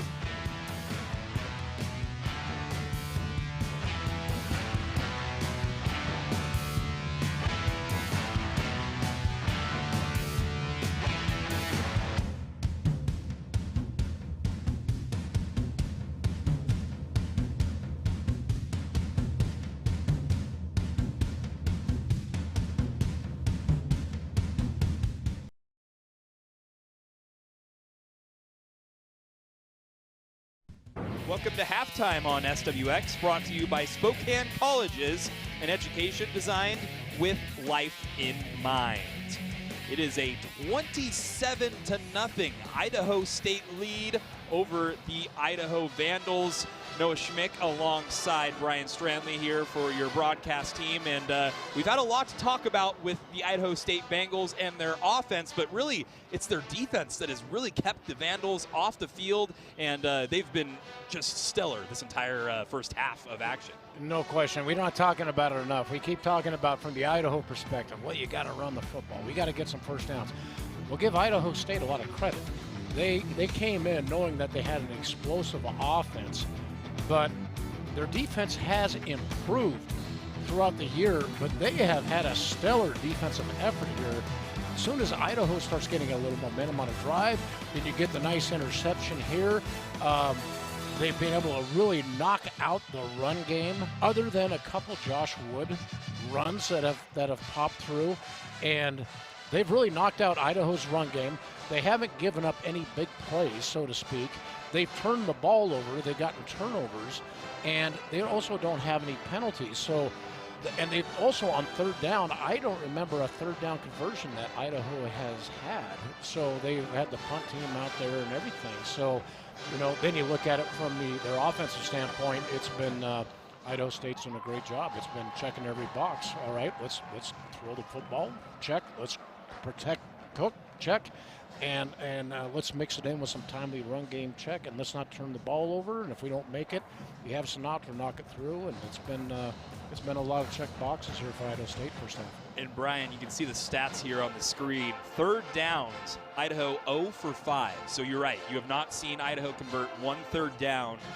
Total yards, Idaho State's been killing it. I mean, 309, 106 pass yards, 203 rush yards.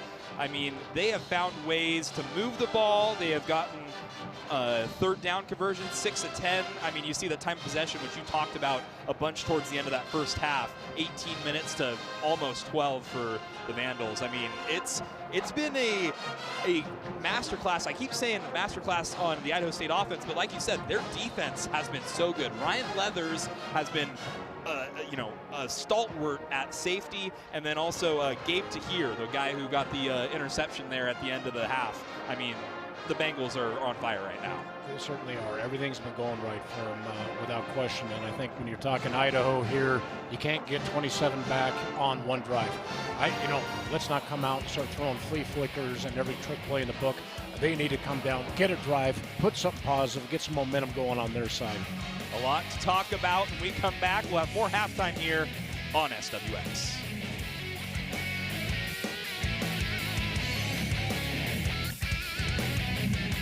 Tonight's Keys to the Game, brought to you by Northern Quest Resort and Casino. Don't miss the ultimate sports experience at Northern Quest with game day grub at Epic Sports Bar. Northern Quest, yes, the best. And Brian, let's review some of these keys here. For Idaho State, you might as well have a check mark to all these, because right now, limit the quarterback run game. Well, other than the one Josh Wood run for 23 yards, that's really been it. So far so good. Idaho State, they're limited explosive plays. They've given up one explosive play over 10 yards, and again, that was the Josh Wood 23-yard carry. So they've done a great job there in terms of that. Idaho, effective quarterback, you can't say they have. They have not consistently got a pass rush on them, and whenever they do get a little bit of pressure, it seems like he breaks out of it and runs for a first down, and credit to him. I think you got to be looking at maybe spying him now, which is something that, with a defender, which people haven't had to do, and find consistency in the run game in terms of Idaho. Other than Josh Wood, you're talking about other players, 8 carries for -3 yards. So credit to Idaho State's defense as well. But that puts a lot of pressure on Josh Wood if they're unable to run the ball with somebody else at times here. We'll have to see what those adjustments and how they are made, but we'll be right back with more halftime here on SWX.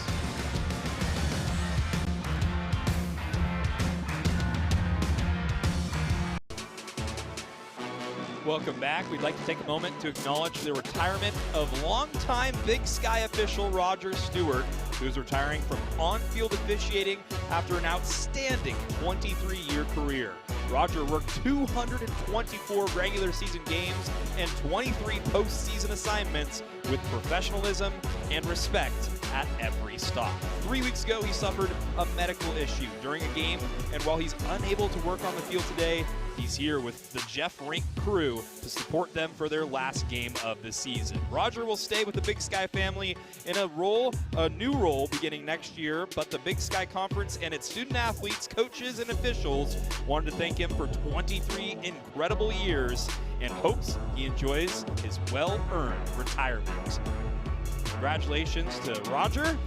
And halftime on SWX was brought to you by Spokane Colleges and Education Design with life in mind.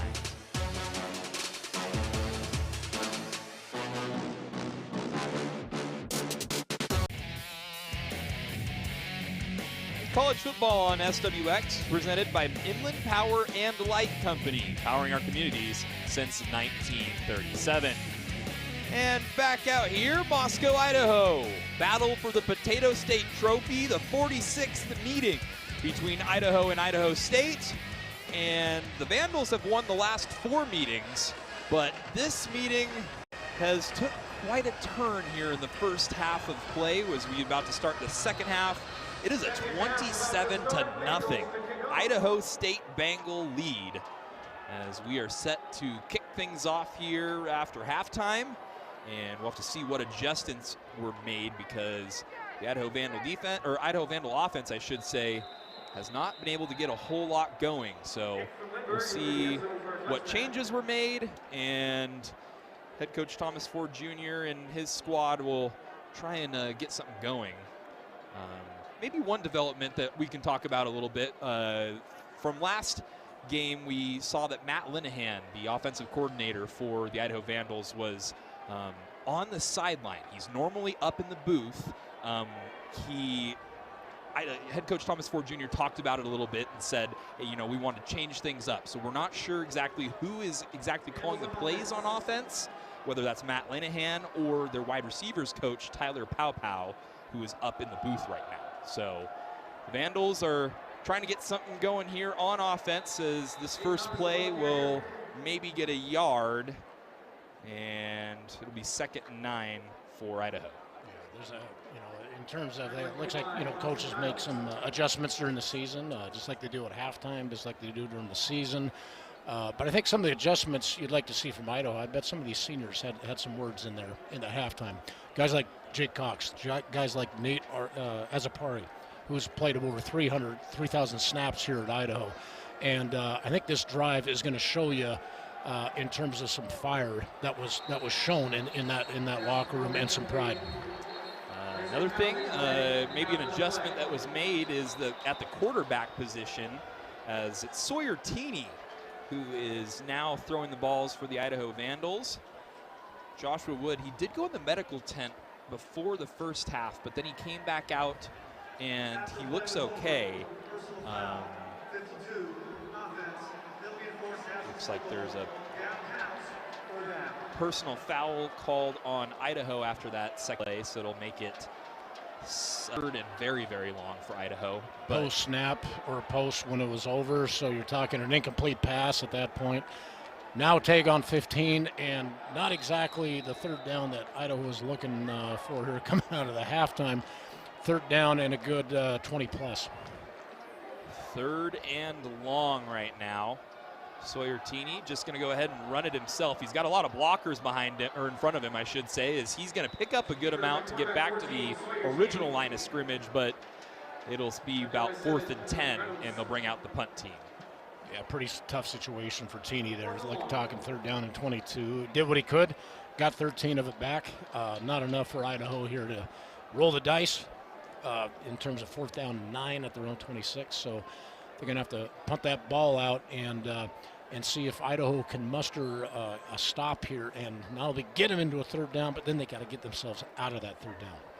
Cameron Pope punts it away. This one will go back to Ian Duarte, and some good kick coverage by the Idaho Vandals, getting down there in a hurry and making the stop. And wow, Vandals were down there in a hurry. Great punt coverage. Ian Duarte had nowhere to go. Yeah, Braden Rice, great job there on the tackle, and give credit to Cameron Pope. You talk about a guy that's played really well for Idaho today. He's really pumped the heck out of the ball and putting them in some tough spots. And here we go with Idaho State's offense. It's already put up 300 yards in terms of offense, and Idaho's got to buckle up and find a way to stop these guys. So Jordan Cook still in at quarterback. He'll hand it off to Deshaun Brooks, and Brooks is going to lose some yards there. First negative play we've seen in a while for the Idaho State rushing game, as Brooks will lose one, make it 2nd and 11. Yeah, I think that's 89. We haven't called him a lot. He's had a great season. Matthias McLean got some penetration, beat his man one-on-one, got some knockback, put him in 2nd and 11. As Cook just going to hand it off to Brooks on the delayed handoff, and there to make the stop, Dylan Lane and company. And Vandals able to get 3 positive stops there, so make it 3rd and about 7. and see if the Vandal defense can get off here on third down. Third down and long. We talked about it earlier, partner. One of the keys is to affect the quarterback, and it looks like Coach Dennison, at least by the way they're lining up, are not rushing three on this play. So let's see if they can get home and hold that coverage. See if it's a little bit of a fake, kind of. He does get the ball to Zion Nunnally. Nunnally's not going to, well, he's still moving, but he's not going to get to the first down marker. Looks like the ball came out, but they're going to say forward progress has him down. Looking at about fourth down and 1, and people that can't see that marker, we're talking about 1.5. That half might have made the difference for Coach Hawkins. And great job by Idaho coming out here and getting a 3 and out. That's a positive thing. There should be some really excitement on that sidelines. It looks like their people are bouncing around here. Offense gets another chance. You just got to go one play at a time, one drive at a time. I don't care if that's coach speak or not. That is what they have to deal with, down 27-0 to start the second half. As Idaho State will punt it away. Nolan McWilliams will signal for a fair catch, and that's where they will start for their next offensive drive. 27-0. We'll see if the Vandals can put some points on the board.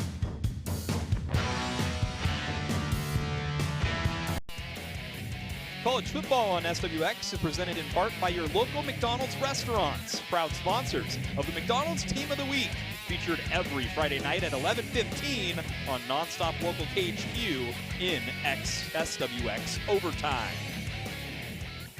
And back out here,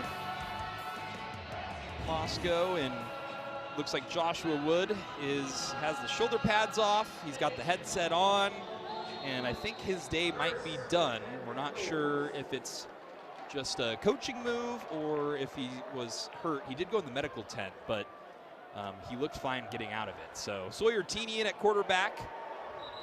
Teeney, he's only seen action once so far this season. He's actually only thrown 4 passes this season, I should say. But so far, I mean, able to get a little bit of run. I mean, I know they had that flag, or that penalty, I should say, on their first offensive drive of the second half. But we'll see what Teeney can do. Yeah, see what Teeney's in there. You know, tough position here, being down 27 and as a freshman. But, you know, not too bad of a start for him. He's rushing the football here, and he hasn't made any big mistakes. And let's see what he's got. Teeney going to throw it over the middle. His pass is incomplete. Looks like he's trying to get it to Chance Bogan. Yeah, it looks like he puts it in not the perfect spot in the world, but like to see him, you know, make a tough catch on that one. But third down and 8 here, and Idaho State's looks like they're subbing in some kind of a NASCAR package, what they call, you know, when they get after looking to get after the quarterback, and let's see if Idaho can hold up front, give Teeney a little bit of time. Third down, delayed handoff to Nate Thomas. Thomas finds some running room, give him a first down, and just like that, Idaho starting to build a tiny bit of momentum. We'll see if having Teeney in at quarterback might get them a little bit of a boost. And I mean, nice delayed handoff there. Nice call, nice hard run by Thomas too. I mean, he had some juice on that. He didn't initially on first contact here. He wasn't there, broke it, and not only when he encountered the second guy, falls forward. That's good effort by Thomas, getting a first down, and that's what Idaho needs. One at a time, find a way to march down here and get a score. So Teeney gonna have a motion man. That's McWilliams. He's gonna throw it out to the side here, and caught by Chance Bogan. Bogan got a pretty good gain, might make it 2nd and 3, but pretty nifty play call there. All sorts of motions, and throw it out to Bogan, who follows the motion man. And Idaho showing a little bit of tempo here as well, trying to mix it up. Teeney gonna throw it, and he was trying to get it to his guy Michael Graves there on the side. Quick throw, unable to make the catch, so that'll make it 3rd and 3. Graves is a guy that you might want to look for here. That if he would have caught that football, that might have been his shortest reception on the year. He's a guy that only has 7 catches. He's got 3-4 touchdowns though, and he's averaging about 27 a shot. So if they're going to take a shot, keep an eye on number 1 and Graves. As Graves Went out to the sideline, so Teeny gonna hand it off to Nate Thomas. Can Thomas get the first down? Wow, great job by Idaho State's defensive line to kind of just stand everybody up, and wasn't able to get much of anything on that gain, but it looks like they're gonna make it 4th and about a yard. Yeah, it's a good run, hard run there. Teeny might have pulled that, and it looked like he might have got the defense out leveraged on that. It was a good hard run and pushing the pile here. 4th and 1, down 27 points. Not a chance they're going to bring the punter out at this point. Okay, they're looking to get another first down and keep this drive going. 4th and very short. Sawyer Teeny will drop back. His first read wasn't open. He's going to try and roll right, and incomplete. Good coverage there by the Idaho State defensive back, and it'll be a turnover on downs. Idaho State ball. Yeah, credit Idaho State secondary there. There was no separation at all, and they rolled the dice, and looks like Idaho State has got themselves another turnover. Idaho State defense still doing well. When we come back, we'll have more college football on SWX. Today's presentation of college football on SWX is brought to you in part by Granite Concepts. Get your dream kitchen, bathroom, or outdoor barbecue started at GraniteConceptsNW.com. Granite Concepts, beauty set in stone. And by Clearwater River Casino in Lewiston. Play, stay, get away. As the Idaho Vandals were unable to convert on 4th and 1 in their own territory, so back comes out the Idaho State offense and looking to put more points up on the board. As Jordan Cook gonna throw it over quick to the side. Damian Morgan with the catch, and he'll get about 3 yards on that pass play. Just an extension of the run game for Idaho State. You know, getting rid of that ball quick and instead of handing it off, getting the ball out on the edges to keep Idaho honest. But Idaho, good job. They're putting them in about a 2nd and 7.5 here. So here's the Bengals, 2nd and 7. He's got Deshaun Brooks to his right. He's just going to hand it off to him. A little delayed halfback draw, and Brooks is going to get close to the first down marker. I don't know if they're going to give it to him, but that'll make it 3rd and about 1 yard. There's Brooks again, and he's starting to pile up the yards, starting to get to that 1,000-yard threshold, I think, too, and that's going to put him at close to 70 yards this game. 904 yards coming in, and yeah, he's got to be pretty close to that 1,000-yard mark. So that'd be a big milestone for the redshirt junior, who doesn't get the ball there, and it was a great defensive effort. Looked like Zach Krotzer, the senior, in on the tackle. Nice work in the guts of that defensive line there. The first time Cook hasn't really attempted a run, and Idaho stuffs it up. Nice shot by Krotzer, playing off the block. Big tackle, meaning he tackled strong and knocked that pile back. May need one more of them right here out of Zach Krotzer to get him out of this drive. The Shadle Park kid, he's played in 46 games as a Vandal. And he comes up with a big stop, make it 4th and 1 for the Bengals. And the motion man trying to get something going in the backfield in a hurry is Dylan Lane for the stop. Great job by Lane, their leading tackler, Idaho's leading tackler. Normally on 4th down and a half, you're not going to see too many sweeps. Didn't fool him at all. Lane triggered right there and made a big tackle for loss. Great stop here by Idaho. And now that should fire up this offense and get something going for them. Yeah, it looked like they were having a little bit of fun finally there. We had Dylan Lane and some other guys in on it. As when we come back, we'll see if the offense can get some of that momentum to them and see if they can put some points on the board after this break.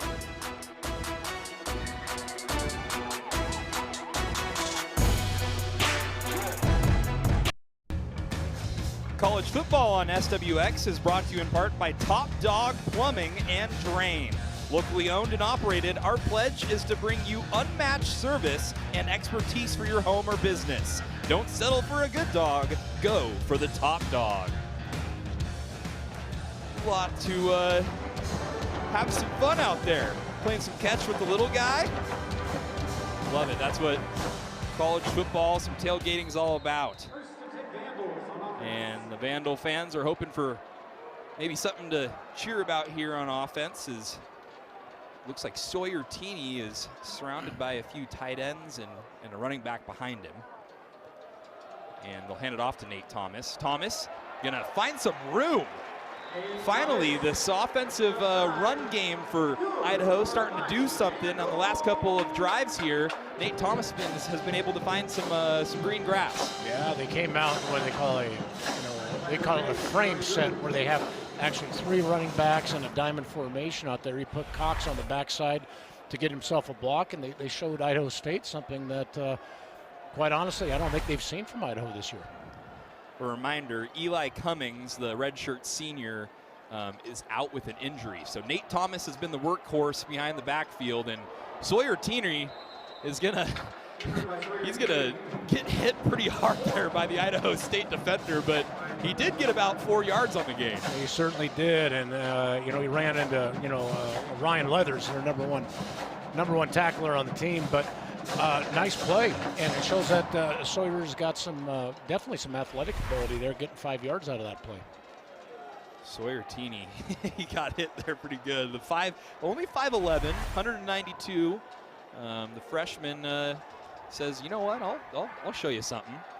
Teeny gonna throw a quick one out to Nolan McWilliams. McWilliams gonna try and get that first down.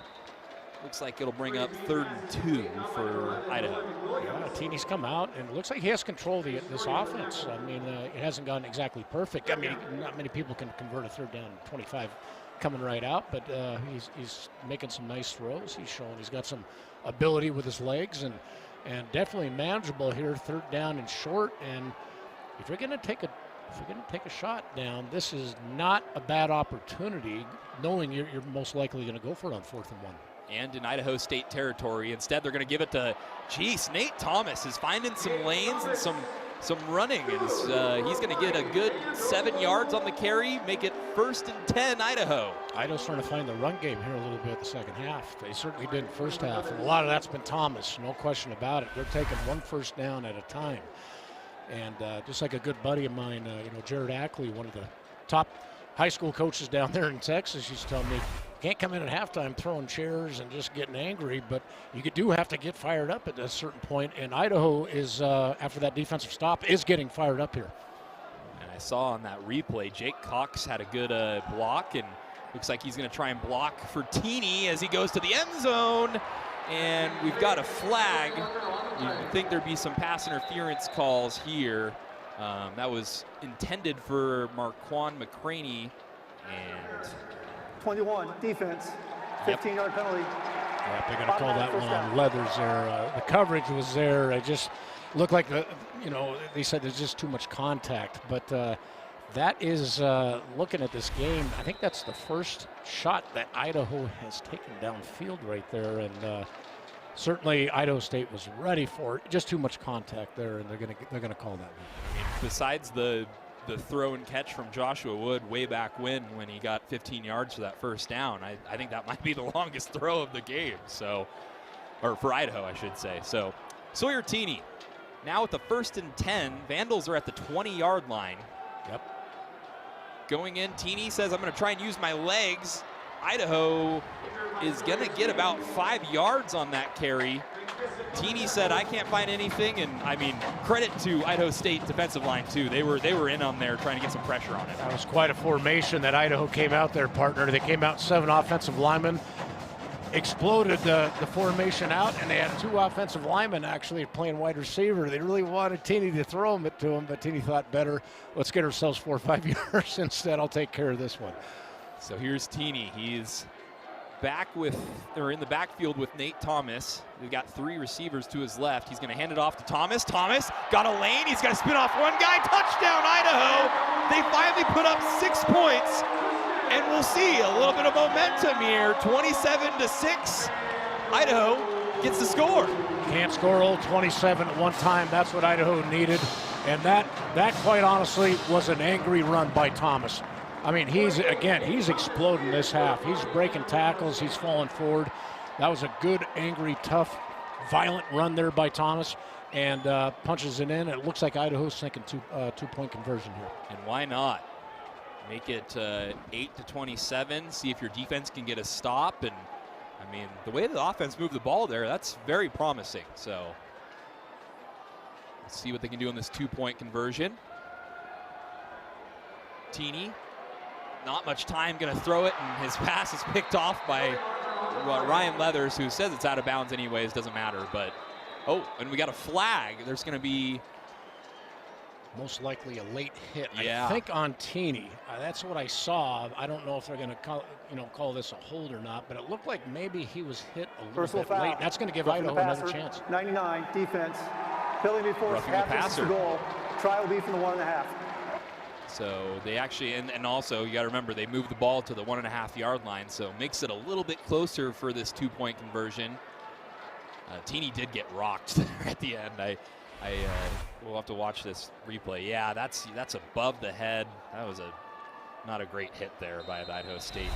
And this changes Idaho's personality. You're trotting out an offensive lineman now. Watch out for number 33 here, Jake Cox, a senior. Okay, this could be a run. This could also be play action, and a lot of times if this is play action, they've been looking for 33 Cox on these kind of things. In at quarterback, he's just going to try and keep it and find his way over the goal line. He's got it. I shouldn't say touchdown. 2-point conversion is good by Rocco Koch. Kind of felt like it there, almost like a touchdown. But Rocco Koch able to find the 2 points, make it 27-8. Idaho State still very much in command, but very interesting play call. Sawyer Teeny was able to go off to the side and then obviously just hands it off to Nate Thomas. Like you said, that's a grown man run, a mean run. And he is running hard. I mean, he certainly is. Here's Cook. Oh, another look at this touchdown here, and that's just not being denied there. A lot of credit to Thomas there. And to back it up with a 2-point conversion, Rocco Cook's been doing this for a lot of plays. When you want to run the football and get the quarterback run game in there, the kid from Curtis High School over there on the west side, that is his specialty. And to punch that in and to finish that drive off, you talk about momentum.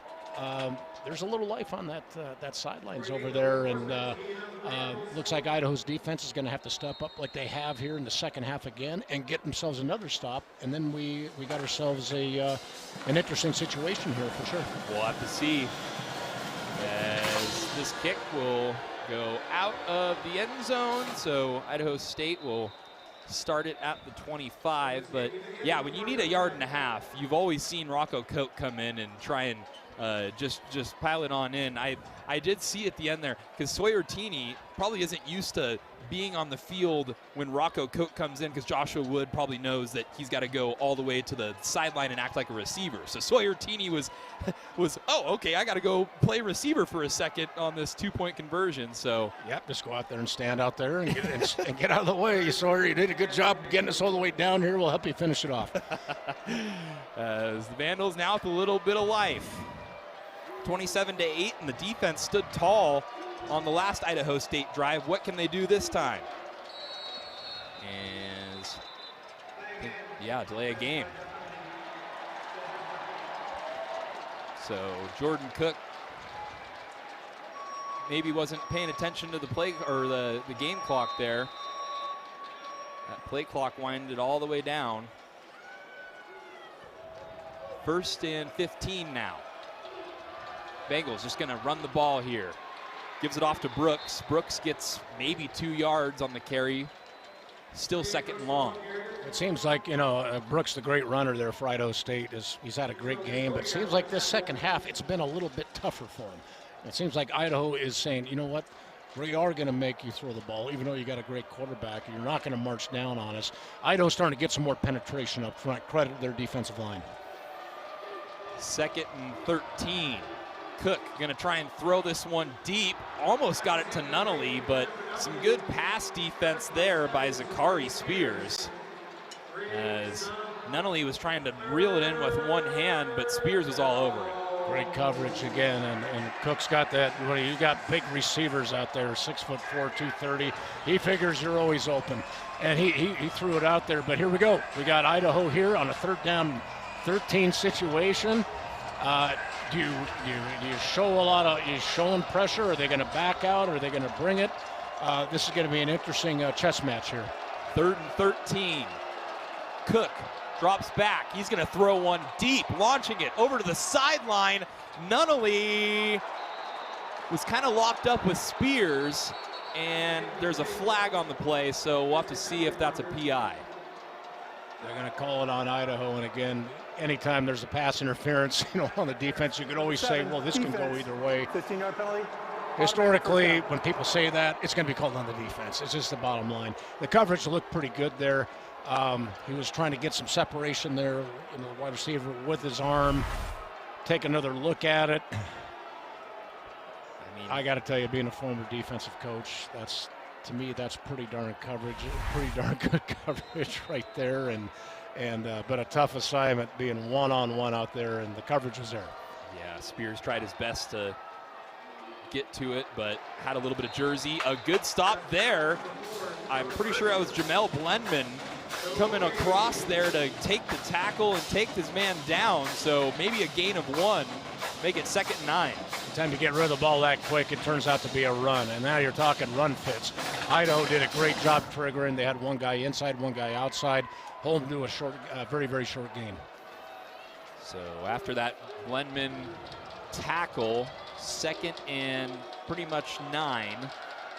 Cook gonna just take it himself, and man, he's been dangerous this game. Whenever they do that little quarterback draw, I mean, they've had no answer for Cook there. Yeah, he's getting close to 50 yards now, and again, something we've said it 3-4 times. He is somebody that they are starting to run the ball with, and you talk about adjustments. Idaho may have to start making an adjustment, figuring we have got to put a guy on Cook and get somebody with his eyes on him. They call it a spy. And at this point, when he's moving the chains like that, that's adjustment to watch out to see if Idaho does. 121 rush yards for Idaho State, as that's just a quick little jet sweep around the end that's going to get them about 7-8 yards. So it'll be 2nd and very short here for Idaho State. That's an efficient run. It's funny, you see Idaho State finally kind of slowing down and huddling up. It's not their MO. They do love tempo, and they love to keep the ball rolling. But again, with a 19-point lead here, it is smart to chew as much clock up as possible. 2nd and about 2. Bengals out there with 4 wide receivers, but they're just going to hand it off to Brooks up the middle. I don't know if he made it. He was stopped by Zach Krotzer, I believe. No, they're going to give him the first down. Anything close now, you notice you don't bring out those chains very much, and if it's anything within in a couple inches, they're going to get it. They want to keep the game going. Good run by Brooks, but again, they're doing a much better job against him. Okay, this second half, the Idaho defense. Well, now they're in Idaho territory. The Bengals are. We'll have to see what they can do. They're wasting clock as we come towards the end of this 3rd quarter. Cook looking to pass. He's getting flushed out of the pocket by the Idaho defensive line, and he's just going to have to throw that ball away. Good job by Cook to just get out of there and try and get something. So it'll just be a 2nd and 10 instead of a sack. Big rush by Donovan Parman, number 2, coming off the edge on his right end spot. Beat his man around the corner, and was really upset that he didn't get a holding penalty on that. But it was a great rush by him, and there you go, at least affecting the quarterback. So good job, good rush by Parnham in that situation. 20 seconds left here in the 3rd quarter. Cook will just hand it off to Brooks, and Brooks is going to get, oh man, he just slid through a few defenders to make it about 3rd and 1, 3rd and 2. But that run makes it a 3rd and manageable, and it will also take us to the end of the 3rd quarter. So no scoring for the Idaho State Bengals in the 3rd quarter. Idaho Vandals able to get 8 points. We'll have to see how this 4th quarter starts out. We'll be right back here with more college football on SWX.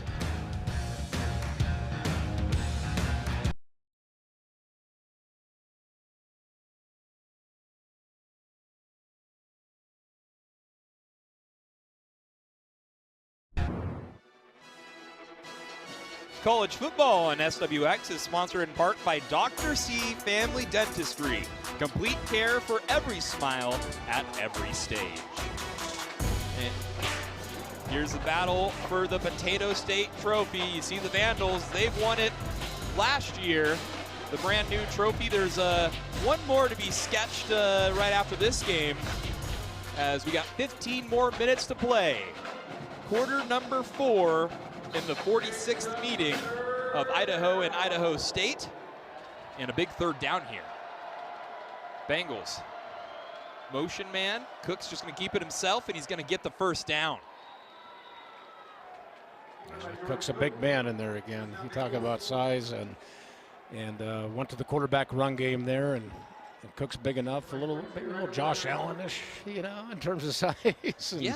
And he's a big load in there, and that's something there that, again, I would say there has been now, without knowing the stats, at least 3 or probably 4 times where his legs have moved the chains on third down.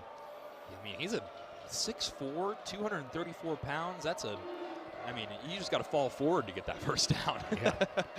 As Cook going to go ahead and give it to, oh no, he's not. Play action, and it looks like his wide receiver tripped, and that pass will be incomplete.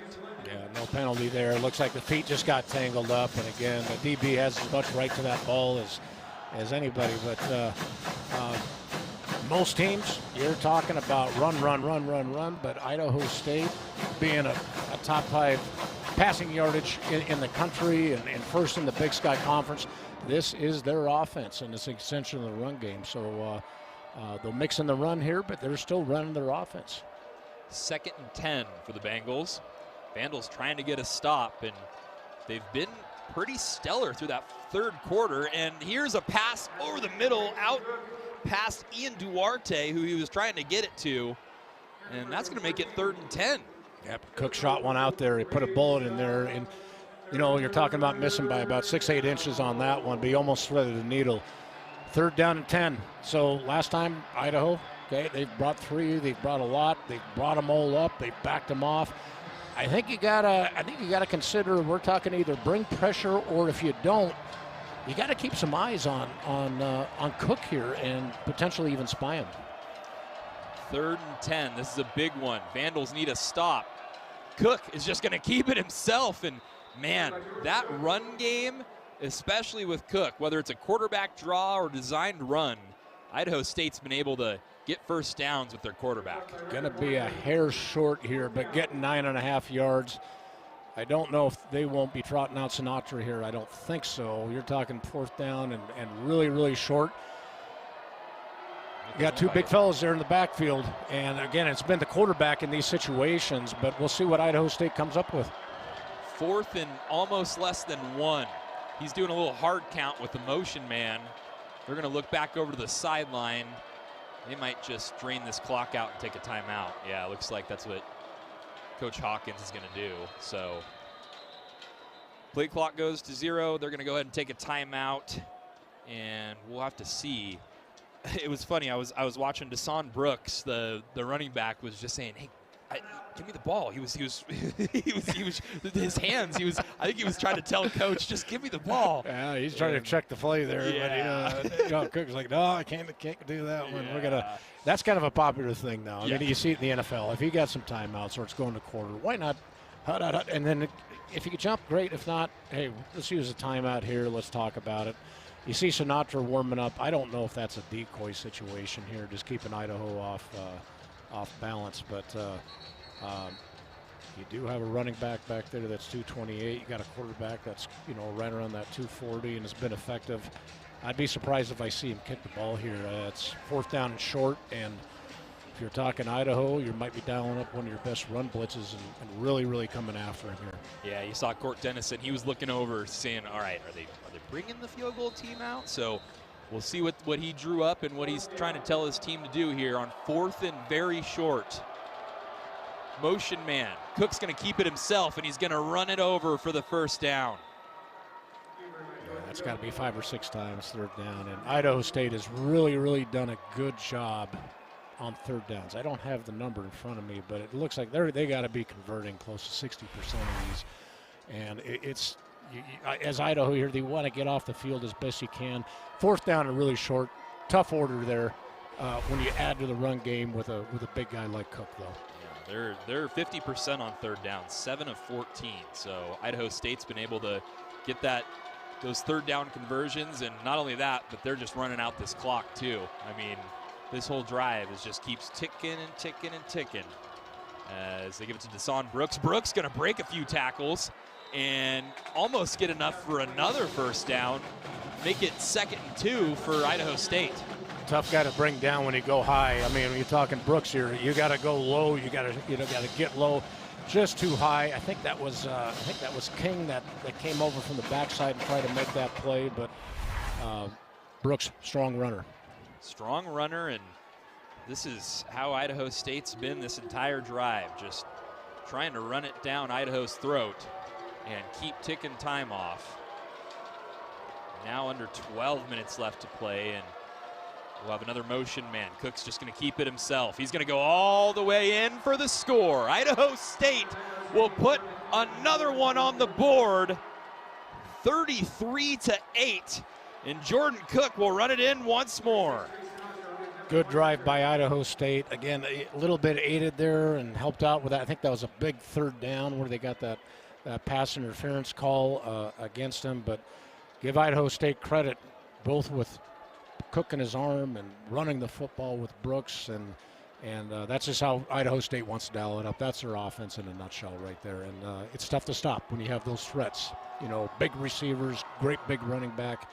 You got a big quarterback that can also run the ball. That's a lot of weapons. 34-8, Idaho State on top. When we come back, we'll see what the Vandals can do on offense.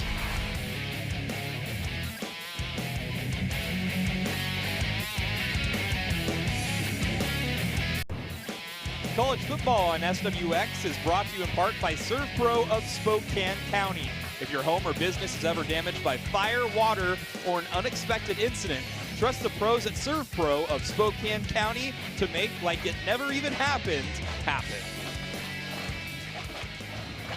Is Jordan Cook.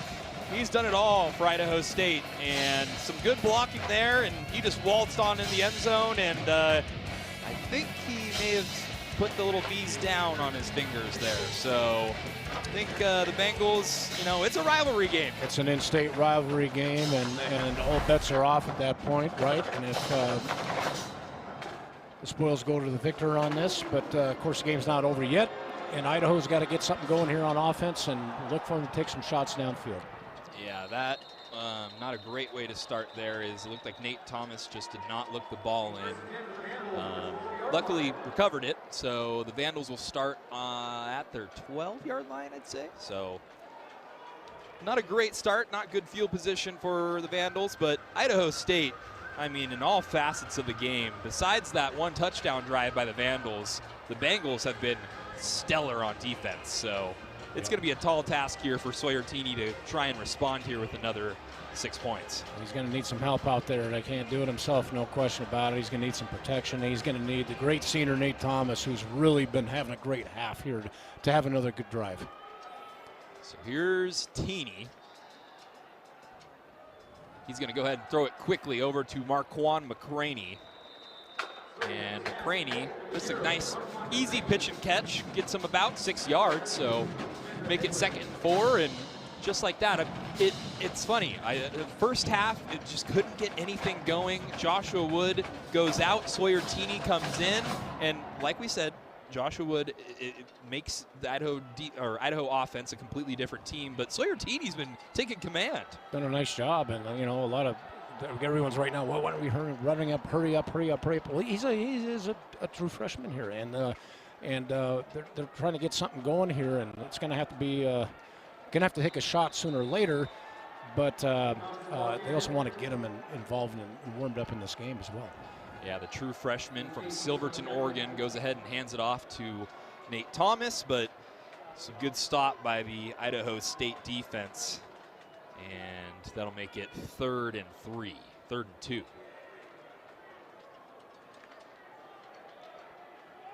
So Teeney looking to do something here. He's got Nate Thomas to his right, a few tight ends in on this one. Got that Michael Graves to his right. This is going to be a speed option. Teeney's going to keep it himself. I don't think he got back to, well, maybe got back to the line of scrimmage, but.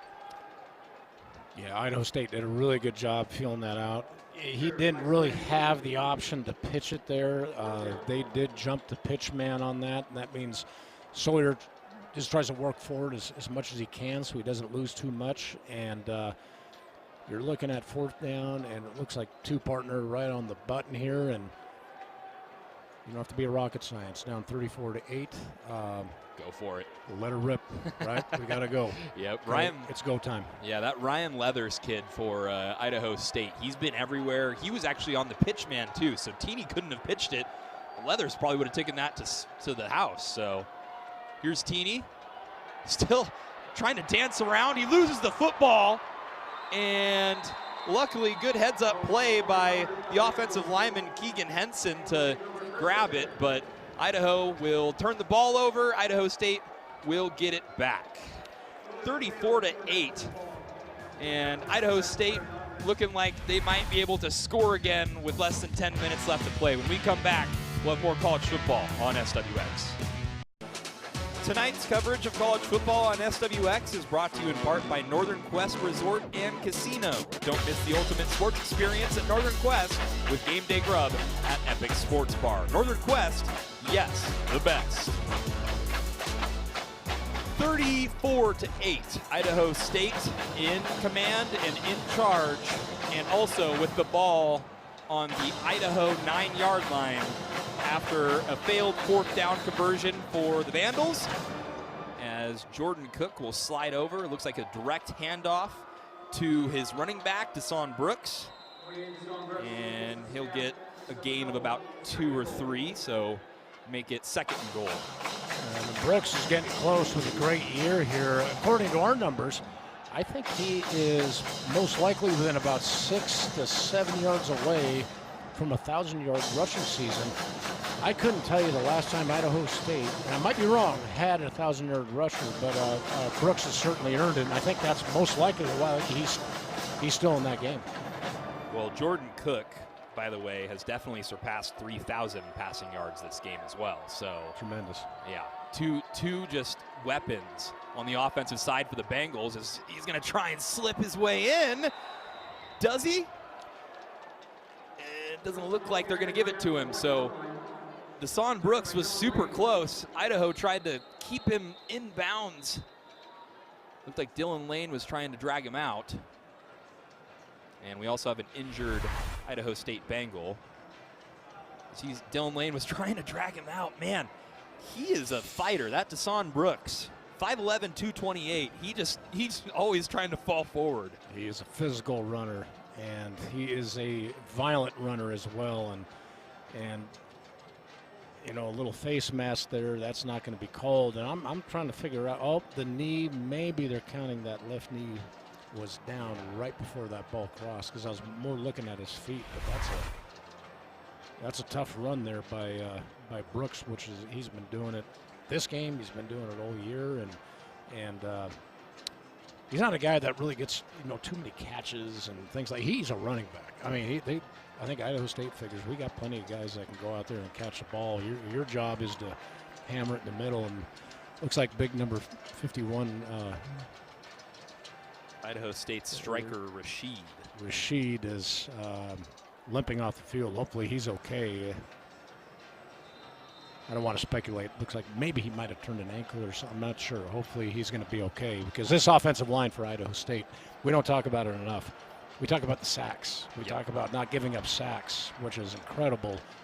But these guys can run, and when they run the football, they do a good job. I mean, they're not just zone. They're pulling guys. These guys can move. They're physical at the point of attack. Idaho State's offensive line is kind of their secret sauce that I think people don't get mentioned as often maybe as some of their star players. And they've done it. They've had a great game. They've had a great game. I mean, just about everybody on the Idaho State offense has had a remarkable game, as they are about a yard away from trying to punch this one in and trying to go up. As looks like Zach Krotzer tried to get a little bit of a head start, and Brings a smile to my face. You know what? I think that's a smart defensive lineman there. I mean, you're talking if I time this thing out, I get a tackle for loss. If I jump off sides, well, they're going to move it up six inches. So Krotz was trying to make something happen there, and he didn't stop jogging. He jogged all the way to the sidelines, and he's had a great career. And what a stop. Way to get in the backfield there. It looks like Sam Brown, the other senior, not Krotzer. Give it to Sam Brown, the Central Valley kid. Central Valley and Big Sam, he wasn't going for any fakes here. He crashed down the middle. Nice tackle by him. Give him a tackle for loss, and that's what you need here to maybe force a field goal. That's a big play by Brown, who's had a really solid career here. 48 games played for Sam Brown, the kid out of Central Valley High School in Spokane Valley, and make it 3.5 tackles, or tackles for loss, I should say, this season. So they trot out Trey Sinatra to try and make this a 37, and they do, 37-8 lead. So Idaho State gets some points on the board. We'll be back with the battle for the Potato State Trophy right after this.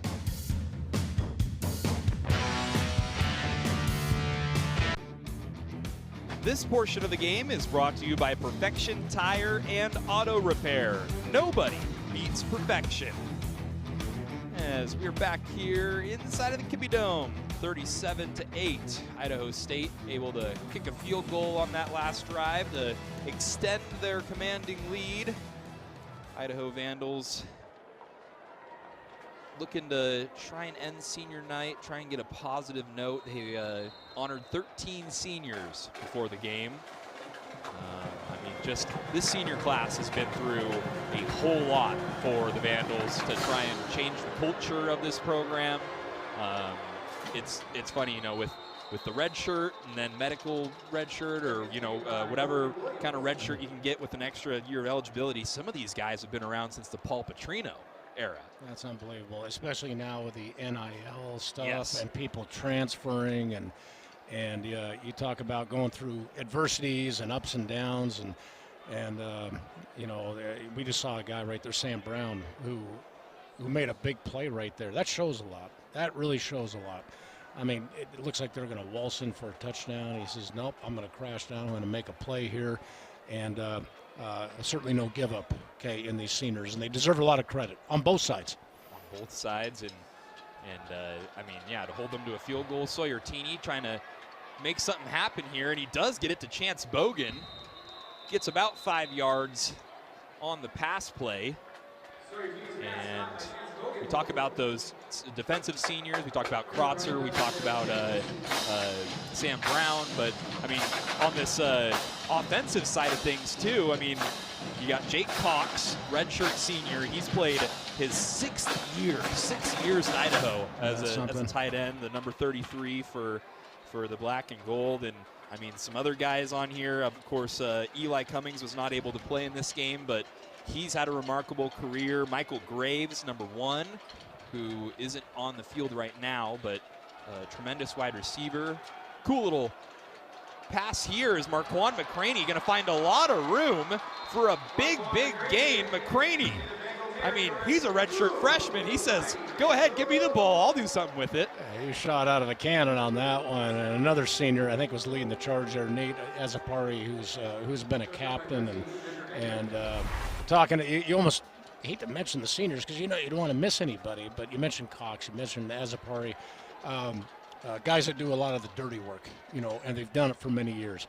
And a nice job there, Idaho, getting. I think that's gonna be the biggest explosive play they've made so far today. So the young guy here, the quarterback, is really showing something. He's going to hand it off to Nate Thomas, and you were right. Nate Azapari was leading the charge on that big play. And right there, Nate Thomas able to get a first down, and, I mean, redshirt senior Nate Thomas, too. Don't forget about him. He has had a great half, too, and a great career. Yeah. And he's been a highlight in this game, really has. He's made a lot of really tough runs, and from my understanding, just a great team player, and Vandal all the way. Head coach Thomas Ford Jr. While 13 seniors will graduate, this is a young team. My goodness. I mean, the other thing, I mean, if Joshua Wood, he's only redshirt sophomore. He's still got time, and you can talk about transfer portal all you want and how it opens in January, and the new age of college football is right there. Nolan McWilliams gets a good pass play down to inside the 20 for a first down, but college football has just changed so much, and you don't know who you'll get back. You don't know, you might have inklings, but I mean, this Vandal team, and here's the other side of the coin. We're talking about the Vandals just because it's senior night for them. Idaho State, man, this could be a dangerous team if people can stick around in Pocatello, and watch out next year. They keep these guys around for sure, and there's a group of a number of seniors there that have gone through adversity and stuck it out as well, and it's really starting to pay off on both sides of the football. Teeny's going to hand it off to Nate Thomas, but a great job by the Idaho State defense to get things back on track and stop him for basically no gain to make it 2nd and 10. Yeah, that Idaho State defense, I mean, it's much improvement, and they haven't really, lit up the scoreboard in terms of like sacks and things like that.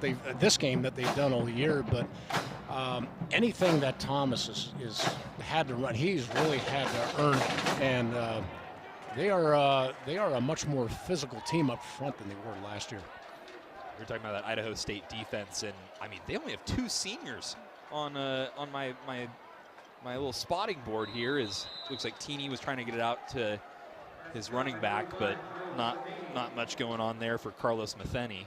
But I mean, looking at this Idaho State, the starters and backups, they've got 2 seniors in total. Taylor Tuioti, and other than that, I mean, Cameron Willis, who did not play tonight as he was unavailable. He was a senior, but Idaho State, they could be dangerous, especially with the way their defense played tonight. Cook, Brooks, great offensive line, and they're only going to get better.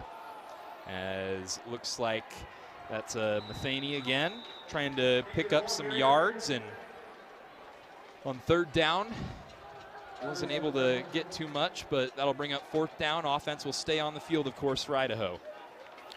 Well, it's gonna, at this point, it makes sense. We're gonna go for it. I saw they trotted out Michael Graves there, and he's had a knack. He hasn't had a lot of catches this year, but he's a big target, and he's a guy that has caught a lot of touchdowns and made a lot of big plays, and maybe something number 1 here to look out for. They got somebody over the top of him, they do, but when you're that big, sometimes you're always open. Let's see if they go to him. Oh, man, if he just had a second more, he does. Able to break out of that tackle, gets it down the field. Touchdown, Idaho! Sawyer Teeny with the touchdown pass to Nolan McWilliams. And the Vandals, hey, able to get a touchdown back on the board, make things look a little bit better, but maybe a little too late, but good for the Vandals. Nice play, man. A good job for Sawyer Teeny, who's getting a lot of experience here.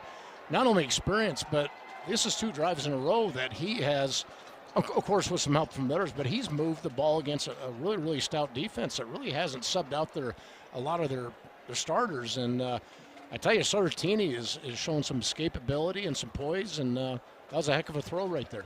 By the way, Brian, freshman to freshman right there. 2 true freshmen hooking up for the score, as it looks like Teeny's going to get the 2-point conversion thanks to Carlos Matheny falling his way in. 37-16, Idaho still not done fighting yet, and we'll be back with more college football right here on SWX.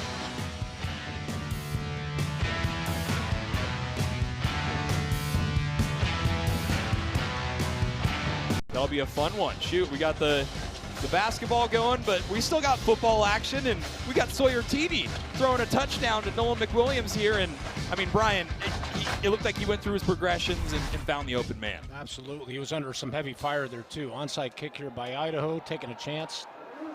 And looks like it went out of bounds. They're not going to get it, but going back to Teeny, looks like he was looking downfield early, and was under some heavy fire like we talked about, but showed some great escapability and no panic. No He panic. still kept his eyes downfield, He literally kicked makes the a ball out great of throw, bounds and then on that 46 on the two-point kicking team. conversion, 5 yards will be looks like added he to went a the little kick. Patrick Mahomes First down, there. He had to go Idaho State. sidearm underneath somebody. Teeny is showing something here, and he's definitely a good first game here for him. I know he's played a little bit, but this is some extended play, and that's 2 straight drives he's moving down, so that's a lot of positives there. But again, most of the positives here are definitely going with the Idaho State Bengals, who really have looked outstanding. Looked outstanding, and they will go ahead and sub out their leading quarterback, Jordan Cook, who definitely got over 3,000 yards of passing in this game. They're going to bring in Davis Harsin, who might get about 2 or 3 yards on the carry there. Davis Harsin, the redshirt freshman, going to see a little bit of time here as we wind down from the 2 minutes. And, I mean, here's the thing. You're going to see, I mean, Court Dennison is one of those guys that he's always fiery, and he's going to make sure that you keep playing until the very end.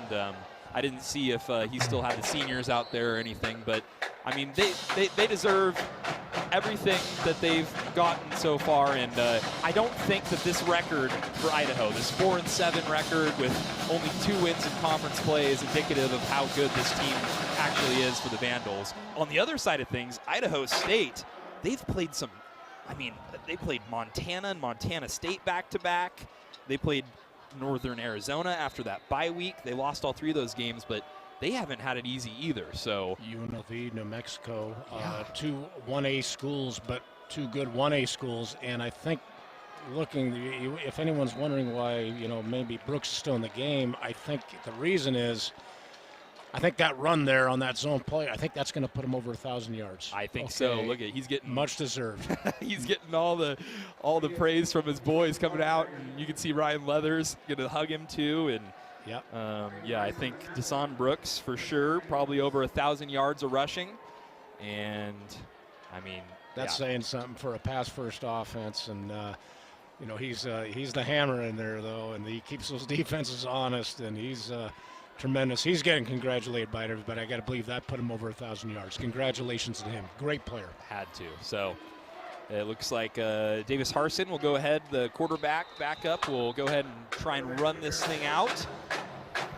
And yeah, I mean, just 2 teams. You look through the regular season, Idaho had chances. I mean, the Vandals were always within a score or 2, it felt like, of every game they played, especially the ones that they lost. Idaho State, what a ride for Idaho State to win your last 4 games. And I mean, 2 of them at number 6 UC Davis at the time, and then here at Idaho to beat your in-state rival. The Bengals, give them all the credit, and finally they'll get to get the win. I mean, I think 9 of the last 11 meetings have gone to Idaho, and Idaho State's going to finally get the W. If Idaho State, too, I don't know who has technically and stat-wise, who has the toughest schedule in the Big Sky Conference. I think these Idaho State Bengals, if you really look at it, I can't name a tougher schedule they've had. And not only, of course, quarterback and running back and skill guys are always going to get up front on both sides of the football, offensive line and defensive line. This Idaho State team is much improved. So congratulations to them.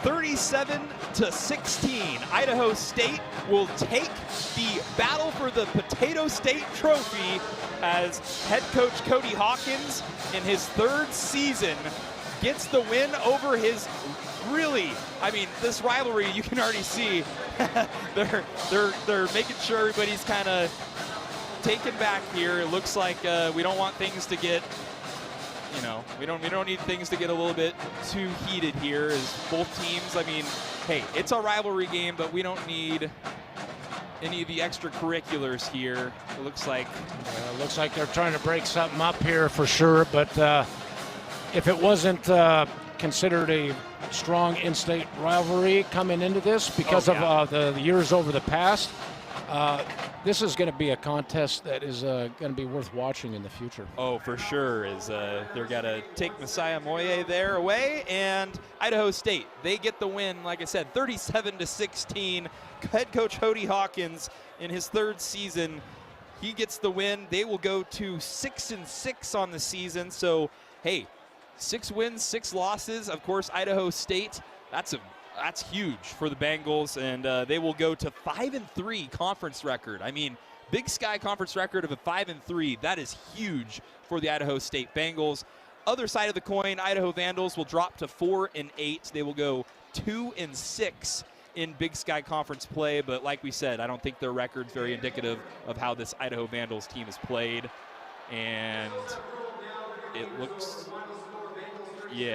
like we have officially called this one over. I don't think any of the teams are going to be shaking hands, and if you need anything to look forward to, maybe 2026 when we talk about the battle for the Potato State Trophy. We'll have to see if head coach Thomas Ford Jr. and head coach Cody Hawkins are, maybe there's a little animosity built up here. As you can see Zach Krotzer maybe still talking a little bit. And you can see those two head coaches talking about things too as well. So absolutely, but that's a trophy, I think, right there that they picked up, and I think that trophy is going to start having more meaning to it. You just got a feeling after watching this game, and but again, you got to give credit to. Bottom line is you got to give a lot of credit to Idaho State and their staff. And they're a team that are going to blow you away with their offensive numbers. But again, man for man, from the tackle on the offensive line and the defensive end to the defensive end on the defensive line. And also, I'm not discounting their Idaho State's linebackers and secondary, but Idaho State, look today, was a physical football team. That hasn't been said for a while. Yep. Today's player of the game is brought to you by Findlay Downtown Toyota on 3rd Street. If you're looking to score the best deals on your favorite Toyotas, come to Findlay. And our player of the game is going to be Idaho State's quarterback, Jordan Cook, and he was phenomenal. Jordan Cook, I mean, this guy, 3,000 yards of passing in his career, but today, he was all over the place, throwing it, running for crucial 3rd downs. Jordan Cook's our player of the game tonight. He looks, from throwing the football, like you said, to running the ball, and on top of that, I can't remember a mistake. I can't remember something, maybe an overthrown ball by 6 inches, and that's about as much as we can do. No turnovers, doing it with his legs, doing it with his arm. Idaho State's got a great quarterback in Cook, and certainly deserving a player of the game here. 212 yards, 2 touchdowns. His long was 34, not sacked once, and no interceptions. Idaho State's got a great quarterback for the future.